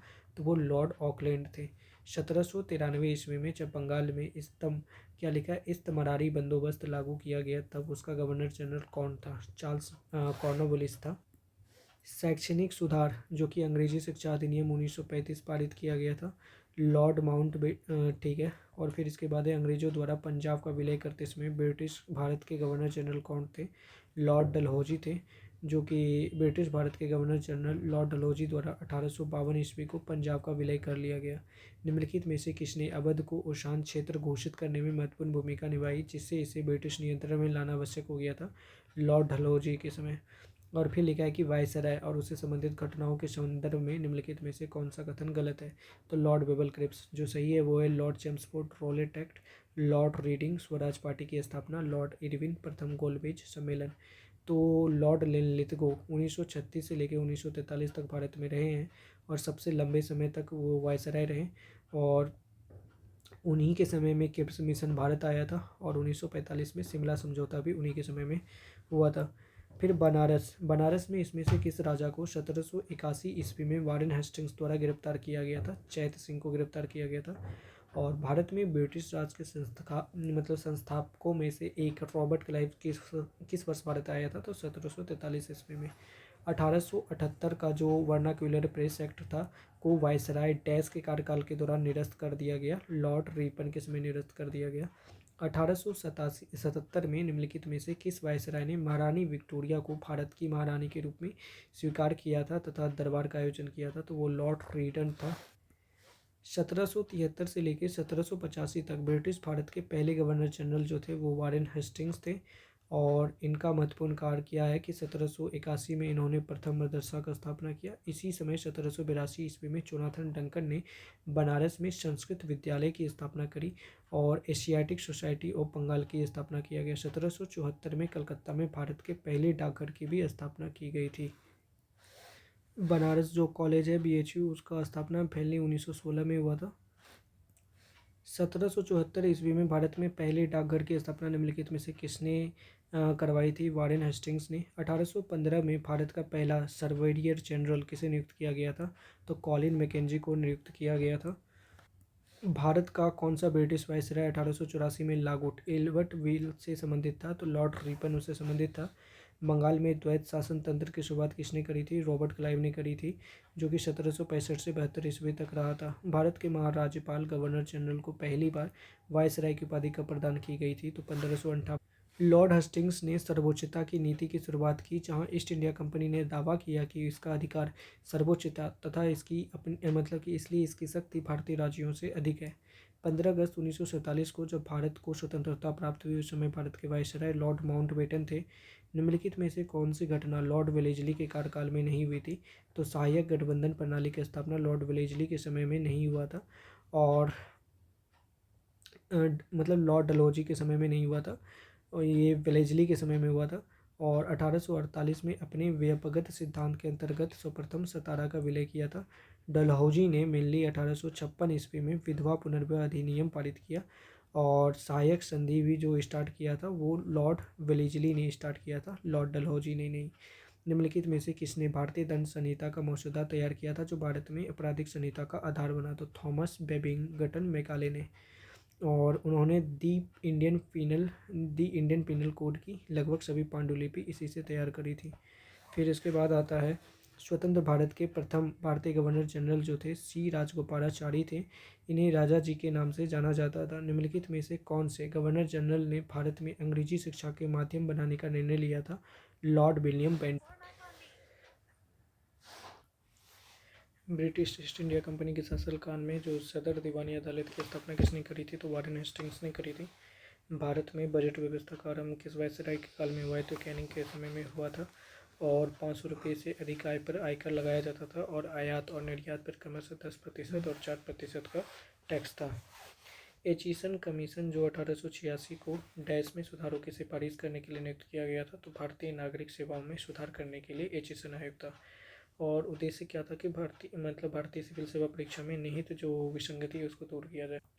निम्नलिखित में से किस ब्रिटिश प्रधानमंत्री ने 1932 ईस्वी में भारत के स्वतंत्रता आंदोलन के दौरान सांप्रदायिक पंचायत की घोषणा करी थी? तो उनका नाम था जेम्स रमाडे मैकडोनाल्ड। फिर इसके बाद है कि निम्नलिखित में से भारत के किस वायसराय ने 1943 में बंगाल के अकाल पर ध्यान दिया और सेना को भूख से पीड़ित बंगालियों को राहत सामग्री वितरित करने का आदेश दिया? उनका नाम है लॉर्ड लेथको। बिहार केसरी के नाम से किसे जाना जाता है? तो श्री कृष्ण सिन्हा को जाना जाता है और ये बिहार के पहले मुख्यमंत्री भी रहे हैं। ब्रिटिश भारत के निम्नलिखित में से किस समाज सुधारक को लोक हितवादी के नाम से जाना जाता है? तो गोपाल हरि देशमुख को लोक हितवादी के नाम से जाना जाता है। इनकी एक पुस्तिका निकलती थी प्रभाकर नाम की। स्वराज मेरा जन्मसिद्ध अधिकार है जैसा वाक्य बोला था बाल गंगाधर तिलक ने। पंडित मदन मोहन मालवीय को टैक्स के नारे को लोकप्रिय बनाने का श्रेय दिया जाता है? तो कि सत्यमेव जयते। महात्मा गांधी ने उन्हें महामना की उपाधि दी थी और भारत के दूसरे राष्ट्रपति डॉक्टर एस राधाकृष्णन ने उसे कर्मयोगी कहा है। ये जो सत्यमेव जयते है वो मुंडकोपनिषद से लिया गया है। और मालवीय जी ने 1916 ईस्वी में बनारस हिंदू विश्वविद्यालय की स्थापना की थी। गांधी जी ने टैक्स को करो या मरो का प्रसिद्ध भाषण दिया था 1942 8 अगस्त 1942 में। निम्नलिखित में से किस नेताओं में से किसे देशबंधु के नाम से जाना जाता है? तो चित्तरंजन दास को देशबंधु के नाम से जाना जाता है। आशुतोष मुखर्जी को बंगाल केसरी के नाम से, दादा भाई नौरोजी को वायुवीर पुरुष के नाम से, मदन मोहन मालवीय को महामना के नाम से, चित्तरंजन दास को देशबंधु के नाम से, खान अब्दुल गफ्फार खां को सीमांत गांधी के नाम से और डॉक्टर राजेंद्र प्रसाद को अजातशत्रु के नाम से। बांधों को आधुनिक भारत का मंदिर किसने कहा है? तो पंडित जवाहरलाल नेहरू ने कहा था। दिल्ली चलो और तो मुझे खून दो किसने कहा था? सुभाष चंद्र बोस ने कहा था और उन्होंने जय हिंद का भी नारा दिलवाया। निम्नलिखित राष्ट्रीय नेताओं में से किसका उपमान महामना था? तो वो मदन मोहन मालवीय थे और उन्होंने अखिल भारतीय हिंदू महासभा के संस्थापक भी रहे हैं। और पंजाब केसरी का खिताब किसको दिया गया है? तो लाला लाजपत राय को दिया गया है। गोपाल हरि देशमुख जो है वो लोक हितवादी के नाम से जाने जाते थे। सुरेंद्र बनर्जी बिना ताज का बादशाह, ए.ओ. ह्यूम यानी कि हरमिट ऑफ शिमला, रणजीत सिंह और लाला लाजपत राय शेरे पंजाब कहा गया उन्हें। निम्नलिखित में से किसे कायदे आजम नाम दिया गया है? तो मोहम्मद अली जिन्ना को दिया गया और शहीद आजम भगत सिंह को दिया गया था। जयप्रकाश नारायण को प्रेम पूर्वक लोकनायक के रूप में देखा जाता था और महात्मा गांधी और मोहम्मद अली जिन्ना दोनों के गुरु थे गोपाल कृष्ण गोखले। निम्नलिखित में से कौन आंध्र केसरी के नाम से जाने जाते थे? टी प्रकाशम आंध्र केसरी के नाम से जाने जाते थे। धरती सभी के लालच के लिए नहीं बल्कि सभी की आवश्यकताओं की पूर्ति के लिए पर्याप्त साधन उपलब्ध कराती है, ये कथन था महात्मा गांधी जी का। इनकलाब जिंदाबाद नारा था भगत सिंह जी का। और किस स्वतंत्रता सेनानी ने महात्मा गांधी को पहली बार राष्ट्रपिता कहा था? तो वो सुभाष चंद्र बोस थे। कब कहा? तो 6 नवंबर 1944 को कहा, आज़ाद हिंद रेडियो के एक प्रसारण में। फिर लिखा है कि निम्नलिखित में से किस व्यक्तित्व जिसे स्नेह भरे उपनाम यानी कि नाइटिंगेल ऑफ द इंडिया यानी कि भारत की स्वर कोकिला के रूप में जाना जाता है? तो वो लता मंगेशकर है। सामाजिक धार्मिक सुधारों के उद्देश्य से रस्तगोप्तर नामक पत्रिका के समुदाय के लिए शुरू की गई थी? तो पारसी लोगों के लिए। और हिंद स्वराज या इंडियन होम रूल लीग निम्नलिखित में से किस स्वतंत्रता सेनानी ने लिखा है? तो महात्मा गांधी जी ने लिखा है। महात्मा गांधी जी के द्वारा 1903 में साप्ताहिक पत्र इंडियन ओपिनियन का प्रकाशन किया गया था और इनकी लिखी गई जो अन्य पुस्तक जो है वो है हिंद स्वराज और सत्य के साथ मेरा प्रयोग। सुरेंद्र नाथ बनर्जी की आत्मकथा को a nation in the making कहा जाता है। बाल गंगाधर तिलक द्वारा संपादित कौन सा समाचार पत्र ब्रिटिश शासन की सबसे कटु आलोचनाओं में से एक था? तो वो था केसरी। गीता रहस्य पुस्तक किसने लिखी? जो म्यांमार की मांडेल जेल में उसके द्वारा भगवत गीता पे लिखी गई एक टीका है। तो बाल गंगाधर तिलक ने लिखा है। निम्नलिखित में से कौन सा लाला लाजपत राय के लेखनों में से एक नहीं है? तो इंडिया विंस फ्रीडम उसमें से नहीं है। आर्य समाज की स्थापना किया लाला लाजपत राय ने। The story of my deportation ये भी लाला लाजपत राय। एनएपी इंडिया और इंडिया विंस फ्रीडम। संवाद कुमुदिनी नामक अखबार की स्थापना निम्नलिखित में से किसने की थी? तो राजा राममोहन रॉय ने करी थी। और इसकी अन्य पुस्तिकाएँ जो हैं, एक है मिरातुल अखबार जो कि फारसी भाषा में था, फिर है ब्रह्मानिकल मैगजीन जो कि अंग्रेजी भाषा में। राजा राममोहन रॉय को अकबर द्वितीय ने राजा की उपाधि धारण दी थी। द गोल्डन बोट नामक पुस्तक किसने लिखा है? तो रविन्द्रनाथ टैगोर जी ने लिखा है और उन्हें 1913 में नोबेल प्राइज़ भी मिला। जेम्स मिल ने अपनी पुस्तक the history of British the history of the British India में भारतीय इतिहास के 3 कालखंडों में विभाजित किया गया था। ठीक है, निम्नलिखित में से कौन सा उसमें शामिल नहीं है? तो उसमें ईसाई कोई शामिल नहीं है। और फिर निम्नलिखित में से कौन सी पुस्तक जवाहरलाल नेहरू द्वारा लिखी गई है? तो a bunch of old letters Jawaharlal Nehru के द्वारा लिखा गया है। फिर लिखा है माई एक्सपीरियंस विद ट्रुथ, तो पता ही है। फिर इसके बाद लिखा है why why I am a atheist, ये किसके द्वारा लिखा गया, भगत सिंह के द्वारा 1931 में लिखा गया था, ठीक है। और उसने मतलब कि ये लाहौर में, ये मतलब इसका प्रधान प्रकाशन लाहौर में ही छपने वाला अखबार द पीपल हुआ करता। निम्नलिखित में से कौन सी पुस्तक जो है नेताजी सुभाष चंद्र बोस द्वारा लिखी गई है, द इंडियन स्ट्रगल, ठीक है। बंकिम चंद्र चटर्जी जो है उनकी पुस्तक है आनंदमठ, और लाला लाजपत राय की जो पुस्तक है वो है एनएफपी इंडिया। निम्नलिखित में से किस पुस्तक को समाजवाद की बाइबल कहते हैं, तो दास कैपिटल को कहते हैं। कार्ल मार्क्स ने 1867 में लिखा था। इंडियन होम रूल पुस्तक, मतलब इंडियन होम रूल पुस्तक किसने लिखा है, तो एम के गांधी जी ने लिखा है, 1909 ईस्वी में लिखा था, गुजराती भाषा में। प्रसिद्ध उपन्यास जो कि आनंद मठ है, मूल रूप से बंगाली भाषा में लिखा गया था। और भारत का राष्ट्रीय गीत जो वंदे मातरम है, इसी उपन्यास से लिया गया है। इस उपन्यास का कथा 1770 में बंगाल के भीषण अकाल तथा सन्यासी विद्रोह पर आधारित है। इंडिया विंस फ्रीडम के लेखक कौन है, तो मौलाना अबुल कलाम आज़ाद है। फिर इसके बाद है विजय लक्ष्मी पंडित, द स्कोप ऑफ हैप्पीनेस। और फिर इसके बाद है श्यामा प्रसाद मुखर्जी, प्रीतम नायक जैसे पुस्तकों को उन्होंने लिखा है। डिस्कवरी ऑफ इंडिया पुस्तक के लेखक का नाम बताना है, तो जवाहरलाल नेहरू था, और 1955 ईस्वी में उन्हें भारत रत्न पुरस्कार मिला है। इंडिया ऑफ माई ड्रीम्स पुस्तक में किसके भाषणों और लेखनों का उल्लेख है, तो महात्मा गांधी के लेखनों का उल्लेख है। पुस्तक द लाइफ डिवाइन के लेखक कौन है, तो श्री अरबिंदो है। अमृता प्रीतम ने जो बुक लिखा है उनका नाम है रेवेन्यू स्टैम्प, यानी कि रसीदी टिकट। निम्नलिखित में से कौन सी किताब बी आर अम्बेडकर द्वारा लिखी गई है, तो फिर क्या अनाइलेशन ऑफ कास्ट। फिर इसके बाद है 1936 में इनका प्रकाशन हुआ था। निम्नलिखित में से कौन सा कविता सुषमा नायडू द्वारा नहीं लिखी गई है, द बनियान ट्री उनके द्वारा नहीं लिखी गई, लेकिन जो लिखा गया है वो है in the forest, my dead dream and A love song from the north. फिर इसके बाद जबकि in the forest, my dead dream, फिर ए लव फ्रॉम द नॉर्थ, फिर सरोजिनी नायडू द्वारा लिखी गई सुप्रसिद्ध कविता है। डैश में, यानी कि बंगाल में नील के पौधों की खेती करने वाले किसानों के उत्पीड़न को दर्शाने के लिए दीनबंधु मित्रा ने नील दर्पण जैसे चीज़ों का मतलब लिखा है उसके बारे में। थॉट्स ऑन पाकिस्तान पुस्तक के लेखक कौन है, तो डॉक्टर बी आर अम्बेडकर हैं। ये पुस्तक 1940 में लिखा गया था। निम्नलिखित में से सर्वप्रथम किसने भगवद गीता को अंग्रेजी में अनुवाद किया था, तो वो चार्ल्स विल्सन से। और the anarchy, the east India company, corporate violence and the मतलब पिलीज ऑफ एन एम्पायर नामक पुस्तक के लेखक कौन है, तो विलियम डेल रिम्पल है, ठीक है, विलियम डेल रिम्पल। तो वीपी मेनन ने जो बुक लिखा है उनका नाम है the transfer of the power in India. Shashi Tharoor ने बुक लिखा है an era of darkness, the British empire in India. निम्नलिखित में से किस वास्तुकला ने गेटवे ऑफ इंडिया बनाया है, तो जॉर्ज विटेट ने बनाया था। ये जॉर्ज पंचम और महारानी मेरी के मुंबई आगमन अवसर पर बनाया गया, 1913 में बनाया गया था। इसमें टोटल 4 मीनारें। वडोदरा गुजरात के जो लक्ष्मी विलास महल में किस शैली की वास्तुकला का इस्तेमाल किया गया है, तो उसमें भारत अरबी शैली का इस्तेमाल किया गया है। आगा खां पैलेस महाराष्ट्र के पुणे में स्थित है, जहाँ पर गांधी जी और सरोजिनी नायडू को रखा गया था। डैश जयपुर में एक महल है जिसका निर्माण सवाई प्रताप सिंह ने कराया था, तो वो हवा महल है। फिर इसके बाद है 1779 में उनका मतलब कि बनाया गया था, और इसमें टोटल 953 खिड़कियाँ हैं। हिंद पैलेस संग्रहालय जो है वो केरल में स्थित है, और कोचीन महाराजा का आधिकारिक निवास वहाँ पर हुआ करता था। कोलकाता में भारतीय संग्रहालय स्थापना कब हुई थी, तो 1814 में हुआ था, और कलकत्ता को सिटी ऑफ जॉय कहा जाता है। रूमी दरवाज़ा कहाँ स्थित है, तो वो लखनऊ में स्थित है।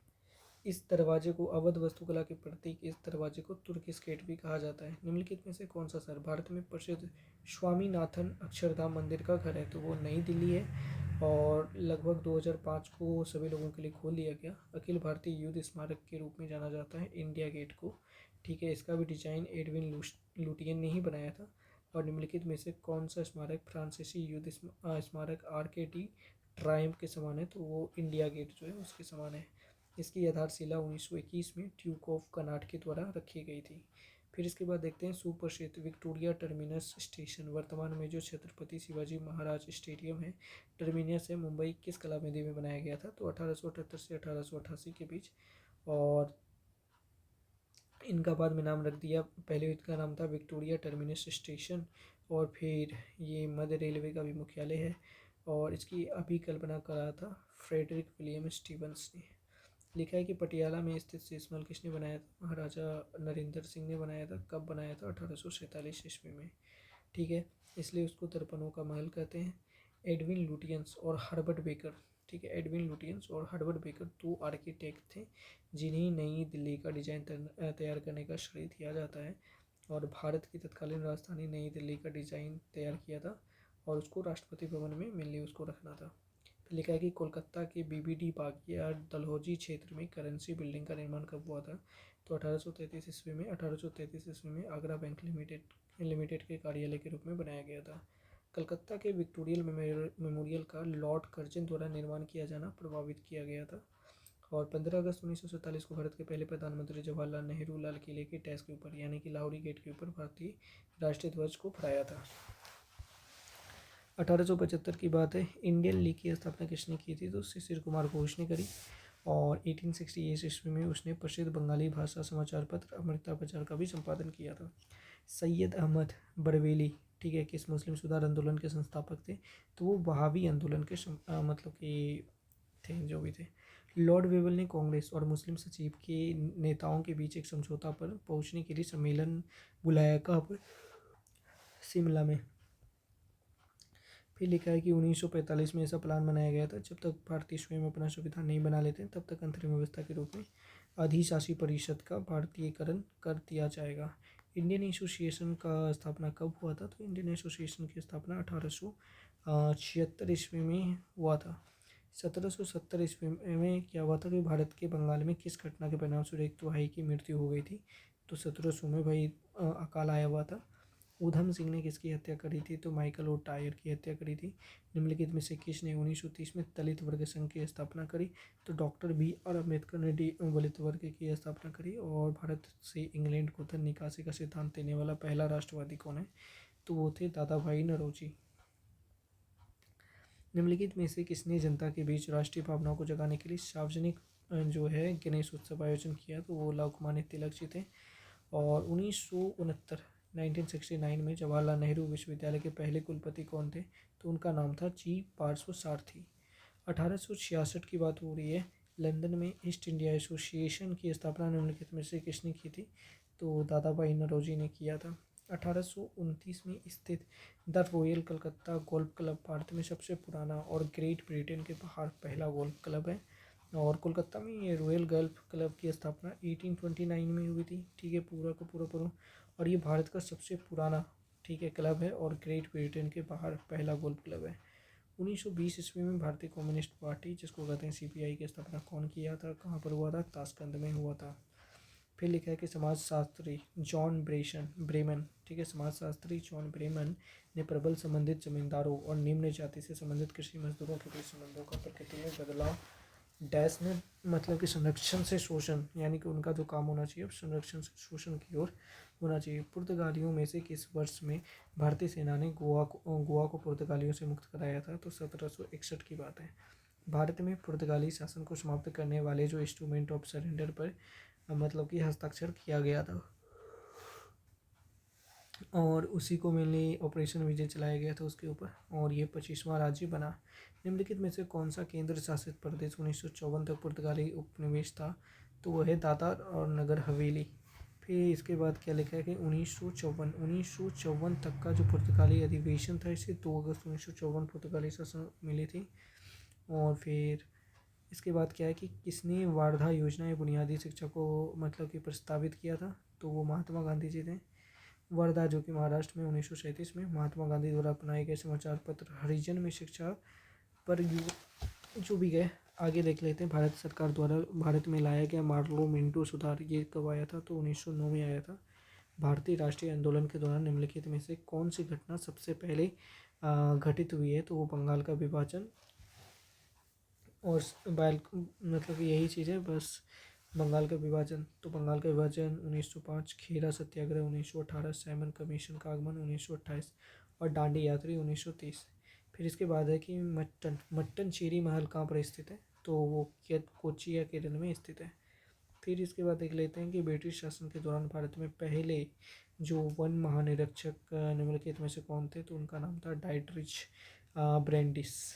आगे पढ़ लेते हैं कि रविन्द्रनाथ टैगोर ने निम्न में से किस वर्ष में शांति निकेतन में एक प्रायोगिक विद्यालय की स्थापना की। तो 1909 में किया हुआ था, ठीक है। और फिर देखते हैं स्वतंत्रता के बाद भारत में कितनी स्वतंत्र रियासतें एकत्रित हो गई थी। तो टोटल 562 जो हैं वो एकत्रित हो गई थी। रिचर्ड स्टडी, ठीक है, रिचर्ड स्टडी की अध्यक्षता में अकाल आयोग की स्थापना कब होगी? तो 1918 में हुआ। निम्नलिखित में से किस वर्ष में भारत में एक हिंदू संगठन और हिंदू महासभा की स्थापना का एक संगठन के रूप में की? और फिर पंडित मदन मोहन मालवीय, लाला लाजपत राय, वीर विनायक दामोदर सावरकर, ठीक है, हाँ ठीक। डैश अवध का अंतिम राजा था? तो वाजिद अली अंतिम राजा था। खान अब्दुल गफ्फार खान निम्नलिखित में से किस क्षेत्र के पश्तून पाठक थे? तो उत्तर पश्चिम सीमांत प्रांत, उत्तर पश्चिम सीमांत प्रांत। और उन्हें मतलब कि उन्होंने इसके अलावा सीमांत गांधी के नाम से जाना जाता है, खुदाई खिदमत कर चुका है और इसलिए इसे लाल कुर्ती आंदोलन कहा गया है। लाल कुर्ती ने तल, तो ये चीज़ें। और पख्तून नामक पत्रिका आता था और देश भोज नामक प्रकाशित होती थी। भारत के किस राज्य में वानिकी वंश का शासन अधिक है? तो हमको बताना है, तो किसमें बताएगी? त्रिपुरा। क्या फिर इसके बाद क्या है कि आधुनिक वास्तुकला के पिता कौन कहलाते हैं? तो वो कहलाते हैं, एक वो यहाँ पर लेते हैं, भारत के किस राज्य में मानिक वंश की स्थापना की गई थी? मणिपुर में मानिक वंश का शासन वर्तमान के त्रिपुरा राज्य में है, ठीक है। इसके सर्वाधिक प्रतापी राजा कर्नल वीर विक्रम किशोर माणिक्य तेपमंडल बर्मन बहादुर थे, ठीक है। फिर देख लेते हैं कि 1722 में आगरा की सूबेदारी निम्नलिखित में से किस व्यक्ति की थी? तो सवाई जयसिंह की, और उसको जयसिंह कारिका नामक ग्रंथ में संग्रहित किया गया है। और जयपुर जो शहर की स्थापना 1727 ईस्वी में हुई। हजारी द्वारी मंडल कहाँ पर है? तो ये मुर्शिदाबाद में है। नेहरू रिपोर्ट 1928 में संवैधानिक ढांचे के बारे में था। फिर लिखा है कि 19वीं शताब्दी के एक महान समाज सुधारक जो थे मतलब कि नारायण गुरु का जन्म केरल में हुआ था। और फिर हैदराबाद राज्य के संस्थापक जो हैं निजामुल मुल्क आसफ शाह और मुगल सम्राट फर्रुखशियर के दरबार के सबसे शक्तिशाली सदस्य थे। निम्नलिखित में से कौन सी घटना जो है 1919 से पहले घटी थी? तो वो है गांधी इरविन समझौता।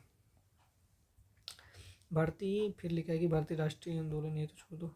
आगे देखते हैं 1 नवंबर 1858 को निम्नलिखित में से किसने उद्घोषणा के बाद ये मतलब घोषणा की गई थी कि अब से भारत का एक राज सचिव के माध्यम से और ब्रिटिश साम्राज्य के नाम से चलेगा? तो रानी विक्टोरिया ने ऐसा करा था। ठीक है कि भारत और पाकिस्तान ने शिमला संधि पर हस्ताक्षर किए, जिसके तहत दोनों देश मतभेदों और मतलब विवादों को द्विपक्षीय रूप से सुलझाने पर सहमत हो गए। फिर लिखा है कि इंदिरा गांधी वो पाकिस्तान की ओर जुल्फिकार अली भुट्टो। 1960 ईस्वी में भारत और पाकिस्तान के बीच किस जल संधि पर हस्ताक्षर हुए हैं? तो याद रखना है 1984 में चौधरी देवीलाल ने टैस आंदोलन का नेतृत्व करा रखा है। तो उसको न्याय युद्ध कहा जाता है मेनली। चौधरी देवीलाल जो हरियाणा में ताऊ देवीलाल के नाम से प्रसिद्ध है, उन्होंने ऐसा करा था। और वो हरियाणा के मतलब वे 2 बार हरियाणा के मुख्यमंत्री रह चुके हैं। 1818 में होलकार राजवंश ने मतलब ब्रिटिश के साथ मतलब मंदसौर की संधि पर हस्ताक्षर किया हुआ था। मणिपुर के किस महाराजा ने भारत सरकार के साथ अंगीकार पत्र यानी कि इंस्टीट्यूशन ऑफ मतलब कि एक्सेक्शन पर हस्ताक्षर किए थे? तो वो बोध चंद्र गया सिंह था। आर्थिक स्वायत्ता को बचाने रखने के लिए विलय पत्र पर हस्ताक्षर किए जाते थे। इस प्रकार परिणाम चुनाव कराने वाला भारत का पहला भाग होगा, ठीक है। और दूसरा 1949 में मणिपुर भारत का एक अभिन्न अंग था। निम्नलिखित में से किस राज्य में पोलिस शरणार्थी परिवार के लिए स्मारक स्तंभ स्थापित किया गया है, जिन्होंने द्वितीय विश्व युद्ध के दौरान भारत को अपना घर बनाया था? तो वो है महाराष्ट्र। महाराष्ट्र राज्य में कोल्हापुर जिले के वालीवेडा में 1943 और 1948 के बीच पोलिस शरणार्थी भारत आए हुए थे। फिर लिखा है कि निम्नलिखित में से कौन कांग्रेस सोशलिस्ट पार्टी के संस्थापकों में से एक है? तो राम मनोहर लोहिया है, ठीक है। और फिर इसके बाद भारतीय सुधार संघ का निर्माण कब किया गया था? तो 1870 ईस्वी में किया गया था। फिर आगे देखते हैं, कुछ भी नहीं है क्वेश्चन इसमें। तो भारत के स्वतंत्रता संघर्ष के संदर्भ में निम्नलिखित में से कथनों पर विचार करें। गांधी जी जो है पहले महत्वपूर्ण सार्वजनिक उपस्थिति फरवरी और 1916 में बनारस हिंदू विश्वविद्यालय के उद्घाटन समारोह में शामिल हुए थे। भारत के स्वतंत्रता संघर्ष के संदर्भ में निम्नलिखित कथनों पर विचार करें। तो समाजवादी कार्यकर्ता जो है कमला देवी चट्टोपाध्याय ने गांधी जी को समझाया था कि वो औरतों को भी शामिल रखें। और फिर इसके बाद जब भारत को आज़ादी मिली तो उस समय जम्मू और कश्मीर के शासक निम्नलिखित में से कौन थे? तो हरी सिंह थे। और मद्रास राज्य का नाम तमिलनाडु में कब बदला गया? तो 1969 ईस्वी में बदला गया। भारत के स्वतंत्रता संघर्ष के संदर्भ में निम्नलिखित कथनों पर विचार करें। तो 26 जनवरी 1930 को स्वतंत्रता दिवस के रूप में मनाया जाता है और दांडी यात्रा जो हुआ था 6 अप्रैल 1930 को हुआ था। लाहौर अधिवेशन की बात की जाए तो 1929 ईस्वी में लाहौर अधिवेशन हुआ था और 26 जनवरी 1930 को पूर्ण स्वाधीनता दिवस के रूप में मनाए जाने की बात रही। भारतीय संविधानता बिल लंदन में कब पास हुआ था? तो जुलाई 1947 में पास हुआ था। शांतिपूर्ण प्रतिरोध सत्याग्रह का सिद्धांत किसने प्रतिपादित किया था? तो वो प्रतिपादित किया था औरोबिंदो घोष के द्वारा। ठीक है। श्री अरविंदो का जन्म कब हुआ था? 1872 ईस्वी में हुआ था। इन्होंने पांडिचेरी में आराविले आश्रम स्थापित किए हैं। 1962 के भारत चीन युद्ध की पृष्ठभूमि पर निम्नलिखित में से कौन सी फिल्म पर आधारित है? तो 1962 में जो था वो हकीकत से आधारित है। और फिर इसके बाद दिसंबर 1907 में क्या हुआ कि सूरत में राष्ट्रवादी प्रतिनिधियों के सम्मेलन की अध्यक्षता किसने करी थी? तो ये पता नहीं, लेकिन अध्यक्षता कहा जाता है कि रास बिहारी घोष ने करा था। प्रख्यात स्वतंत्रता सेनानी जो है शहीद लक्ष्मण नायक कहाँ से संबंधित है? तो वो भी उड़ीसा से संबंधित है। 1876 की बात है, कलकत्ता में मतलब डैश द्वारा इंडियन नेशनल एसोसिएशन की स्थापना की गई थी। तो उसके जो वो हैं मतलब डांसर है वो है आनंद मोहन बोस। ठीक है। फिर लिखा है प्रथम इंग्ला बर्मी युद्ध का डैश पर हस्ताक्षर करने पर हुआ था। क्या हस्ताक्षर पे? यानी कि यान्डबू की शक्तिकरण पे हुआ था। पुरंदर की संधि 1665 सवाई जयसिंह और मतलब ये शिवाजी तेलिया की संधि 1817 में मतलब क्या लिखा है चौगियाल वो अंग्रेजों के बीच। शाल बाई की भी संधि जो थी 1782 ईस्वी में अंग्रेजों वो मराठा दोनों के विरुद्ध। भारत के उत्तर पूर्वी भाग में त्रिपुरा की पूर्व रियासत पे टैस वंश का शासन था। किसका? तो माणिक्य वंश का शासन था। भारत के किस राज्य पे अहोम वंश का शासन था? तो याद रखना है असम में अहोम वंश का शासन था। 1828 में अहम लोगों ने राजा गोमगढ़ कुंवर के नेतृत्व में अंग्रेजों के खिलाफ 1828 ईस्वी में मतलब कि विद्रोह किया था, मतलब के खिलाफ विद्रोह कर दिया था और महाराजा पुरंदर सिंह को देकर विद्रोह शांत कर दिया गया। 1951 की बात है। भारतीय जनसंघ यानी कि बीजीएस की स्थापना निम्नलिखित में से किसने की थी? तो बीजीएस की स्थापना श्यामा प्रसाद मुखर्जी ने किया था। बीजीएस की स्थापना। फिर इसके बाद है कि मतलब कि निम्नलिखित में से कौन सा जो है राजगोपालाचारी के बारे में सत्य नहीं है? तो क्या है कि मतलब राजगोपालाचारी भारत रत्न पाने वाले दूसरे व्यक्ति थे। पहले जवाहरलाल नेहरू थे, इन्हीं राजा जी के नाम से जाना जाता था। इन्होंने स्वतंत्र पार्टी की स्थापना करी। और वायसराय की कार्यकारिणी परिषद में शामिल होने वाला प्रथम भारतीय कौन था? तो सत्येंद्र प्रसाद सिन्हा था। 1990, ठीक है, 1990 के भारत परिषद अधिनियम पार्लियामेंटो सुधार और विस्तार किया गया और सत्येंद्र प्रसाद सिन्हा जो है वायसराय की कार्यकारिणी परिषद में नियुक्त होने वाले प्रथम भारतीय विधि सदस्य हैं। ठीक है। फिर लिखा है कि 18वीं शताब्दी की स्वतंत्रता सेनानी जो है वीरा पूंडिया। फिर इसके बाद कट्टा बोमान किस वर्तमान से है? तो वो तमिलनाडु से है। और फिर लिखा है फ्रांसीसी शासन के 280 वर्ष बाद 1954 में निम्नलिखित में से कौन सा कथन भारत का केंद्र शासित प्रदेश बन गया था? तो वो पदुचेरी है। ठीक है। और फिर लिखा है कि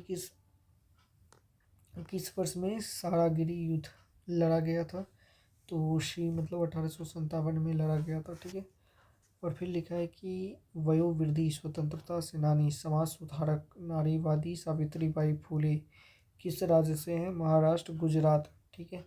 तो यही चीज़ है। और वयोवृद्धि स्वतंत्रता सेनानी और समाज सुधारक और नारीवादी सावित्रीबाई फूले का जन्म 3 जनवरी 1981 को महाराष्ट्र के सतारा में हुआ था। ठीक है। लगभग 600 वर्षों तक परित्यक्त होने के बाद भी सांची की खोज किसने करी? 1818 ईस्वी में। और फिर लिखा है कि ब्रिटिश अधिकारी जनरल टायर द्वारा लिखी गई है कि सांची का स्तूप जो है मध्य एशिया के रायसेन जिले में मतलब बेतवा नदी के तट पे बसाया गया था। ठीक है। और इसके लिए 200 रुपये खर्च किया गया था। फिर इसके बाद लिख देते हैं 1923 का झंडा उत्सव सत्याग्रह या ध्वज सत्याग्रह किस शहर में आयोजित किया गया था, तो नागपुर। ठीक है, 1913 का झंडा सत्याग्रह या ध्वज सत्याग्रह किसी शहर में आयोजित किया गया, तो यू फाइंड है तो थी। निम्नलिखित में से किस वर्ष कांग्रेस सोशलिस्ट पार्टी की स्थापना कब हुई थी, तो कुछ नहीं है, मुंबई। इसके साथ साथ मतलब कि ये दोनों आपस में फिर जाते हैं। भारत और पाकिस्तान के बीच सिंधु जल संधि पर हस्ताक्षर 9 सितंबर 1960 को हुआ है। ठीक है, और फिर इसके बाद 16 सितंबर 1960 को कराची में विश्व बैंक की मध्यस्थता के तत्कालीन प्रधानमंत्री जवाहरलाल नेहरू और उसकी मतलब पाकिस्तान के राष्ट्रपति अयूब खान के बीच है। ठीक है,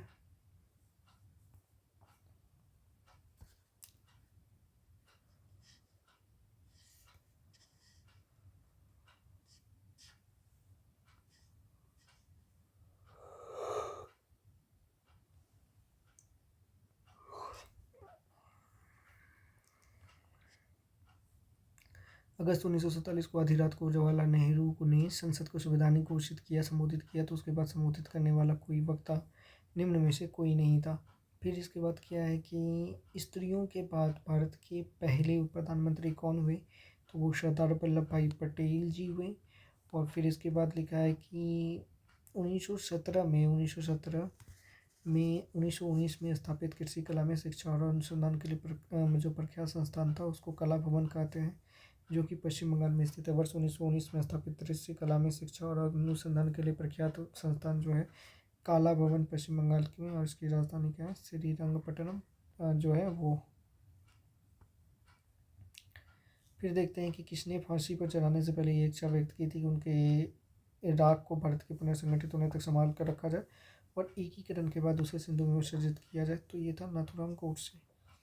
फिर लिखा है कि आंध्र महिला मतलब सभा की स्थापना किसने की थी, तो दुर्गाबाई देशमुख ने की थी। पंडित रामाबाई, शारदा सदन और मुक्ति दास की प्रत्यक्ष भागीदारी थी, जबकि रामबाई की दो प्रसिद्ध रचनाएं स्त्री धर्मनीति और हाई कास्ट हिंदू वेदम मतलब समय के कारण नहीं गा पाई होगी। दूसरा है कि निम्नलिखित में से कौन सा भारतीय राष्ट्रीय कांग्रेस की अग्रामी संख्या है, मतलब अग्रामी संस्था है, तो इंडियन एसोसिएशन की स्थापना 26 जुलाई 1876 में कोलकाता के अल्बर्ट हिल में सूर्यनारायण बनर्जी मोहनदास बोस ने की थी। इस भारतीय राष्ट्रीय कांग्रेस की अगर ग्रामीण संस्था मानी जाती है तो मतलब कि सिक्का का 100 गुना दूंगा। फिर लिखा है कि इसके अतिरिक्त वर्नाक्यूलर प्रेस एक्ट वार्म एक्ट इलवर्ट ब्रेक विरोध में आंदोलन चला दिया, जबकि इंडियन लीग जो है ये कलकत्ता में से दिसंबर 1875 ईस्वी में शिशिर कुमार घोष ने किया था।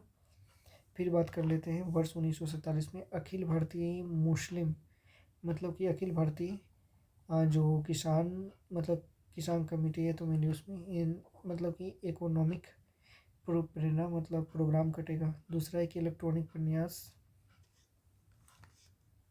जवाहरलाल नेहरू। देखो, मौर्य साम्राज्य के काल में कुछ समय पूर्व लगभग डैश यानी कि 2400 ईस्वी पूर्व चीन में सम्राट ने विशाल सेना का निर्माण शुरू कर दिया था। और सबसे पहले तो ये ग्रेट वॉल ऑफ चाइना किन शी हुआंग के द्वारा बनाया गया था और मौर्य साम्राज्य काल से कुछ समय पूर्व लगभग 24,000 वर्ष पहले बनाया गया था। बांग्लादेश जो है 1947 से 51 तक पाकिस्तान का हिस्सा बना रहा। एक अंग्रेजी दार्शनिक और चिकित्सक जॉन लॉक के अनुसार कौन सा एक प्राकृतिक अधिकार नहीं है, तो आई थिंक मत देने का कोई अधिकार नहीं है। फिर लिखा है कि मतलब मालदीव किस वर्ष में एक समतलन व्यवस्था से एक राष्ट्रपति व्यवस्था वाली सरकार में बदल गई है, तो आई थिंक 1956 है वो।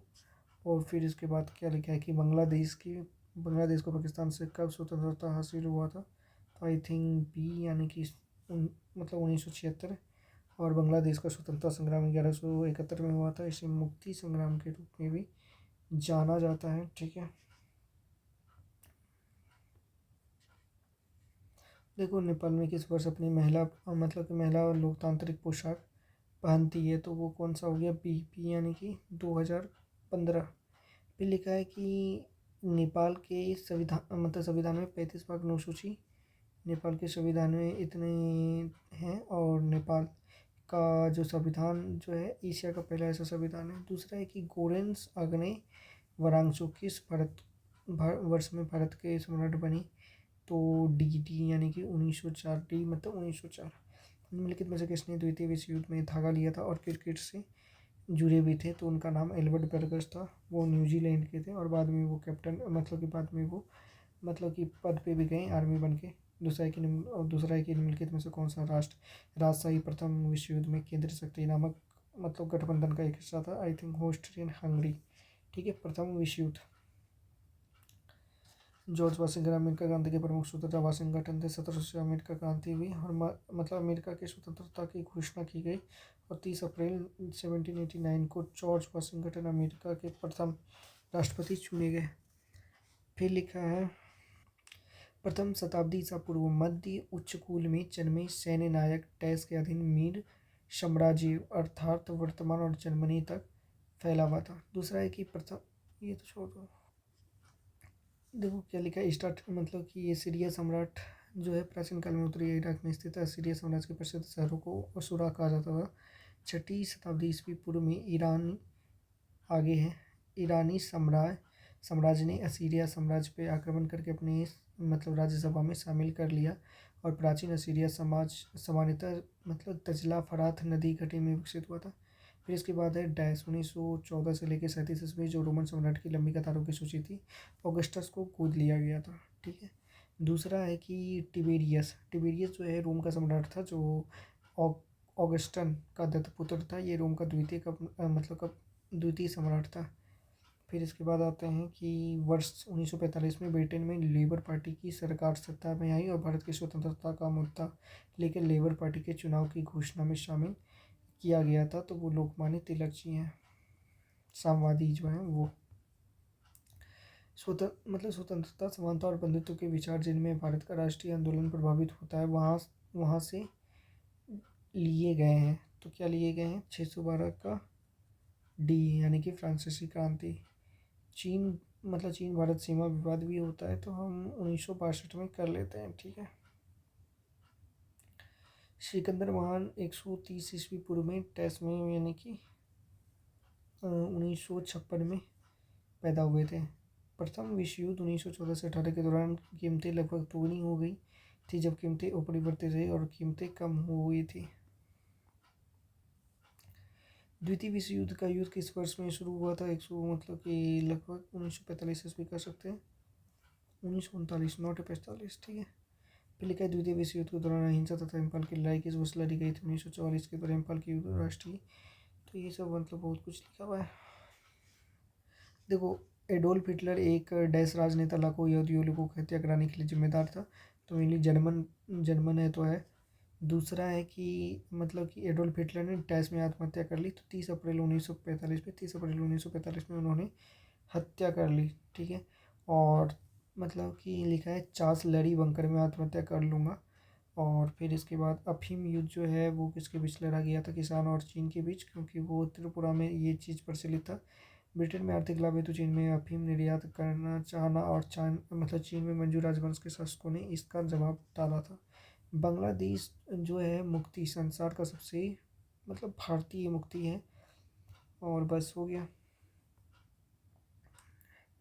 और क्या बनना चाहते हो? सिमोनक शो के द्वारा। ठीक है, वह कौन सा देश है जिससे 19वीं शताब्दी सर्वाधिक सार्वभौमिक अधिकार है? तो देखते हैं कौन है।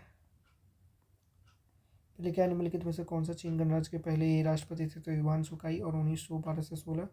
लिखा है कि सोने के आधुनिक जीवन का नाम मतलब आधुनिक चीन का नाम पिता कहा जाता है। ठीक है, सुनियात भी है। और सफविद राजवंश जो है इटली से संबंधित है। देखो सफविद राजवंश ईरान का एक ऐसा राजवंश था जो 1502 ईस्वी में 1730 तक शासन किया। इस वंश के शासनकाल में पहली शिया इस्लाम राजधर्म के रूप में स्वीकार किया गया और 1720 में मोगला विद्रोह भी हो गया था। पाकिस्तान का संविधान कब बना था? तो 1973 में बना था, जुल्फिकार अली भुट्टो ने बनाया था। और वर्ष डैश में बर्मा स्वतंत्र और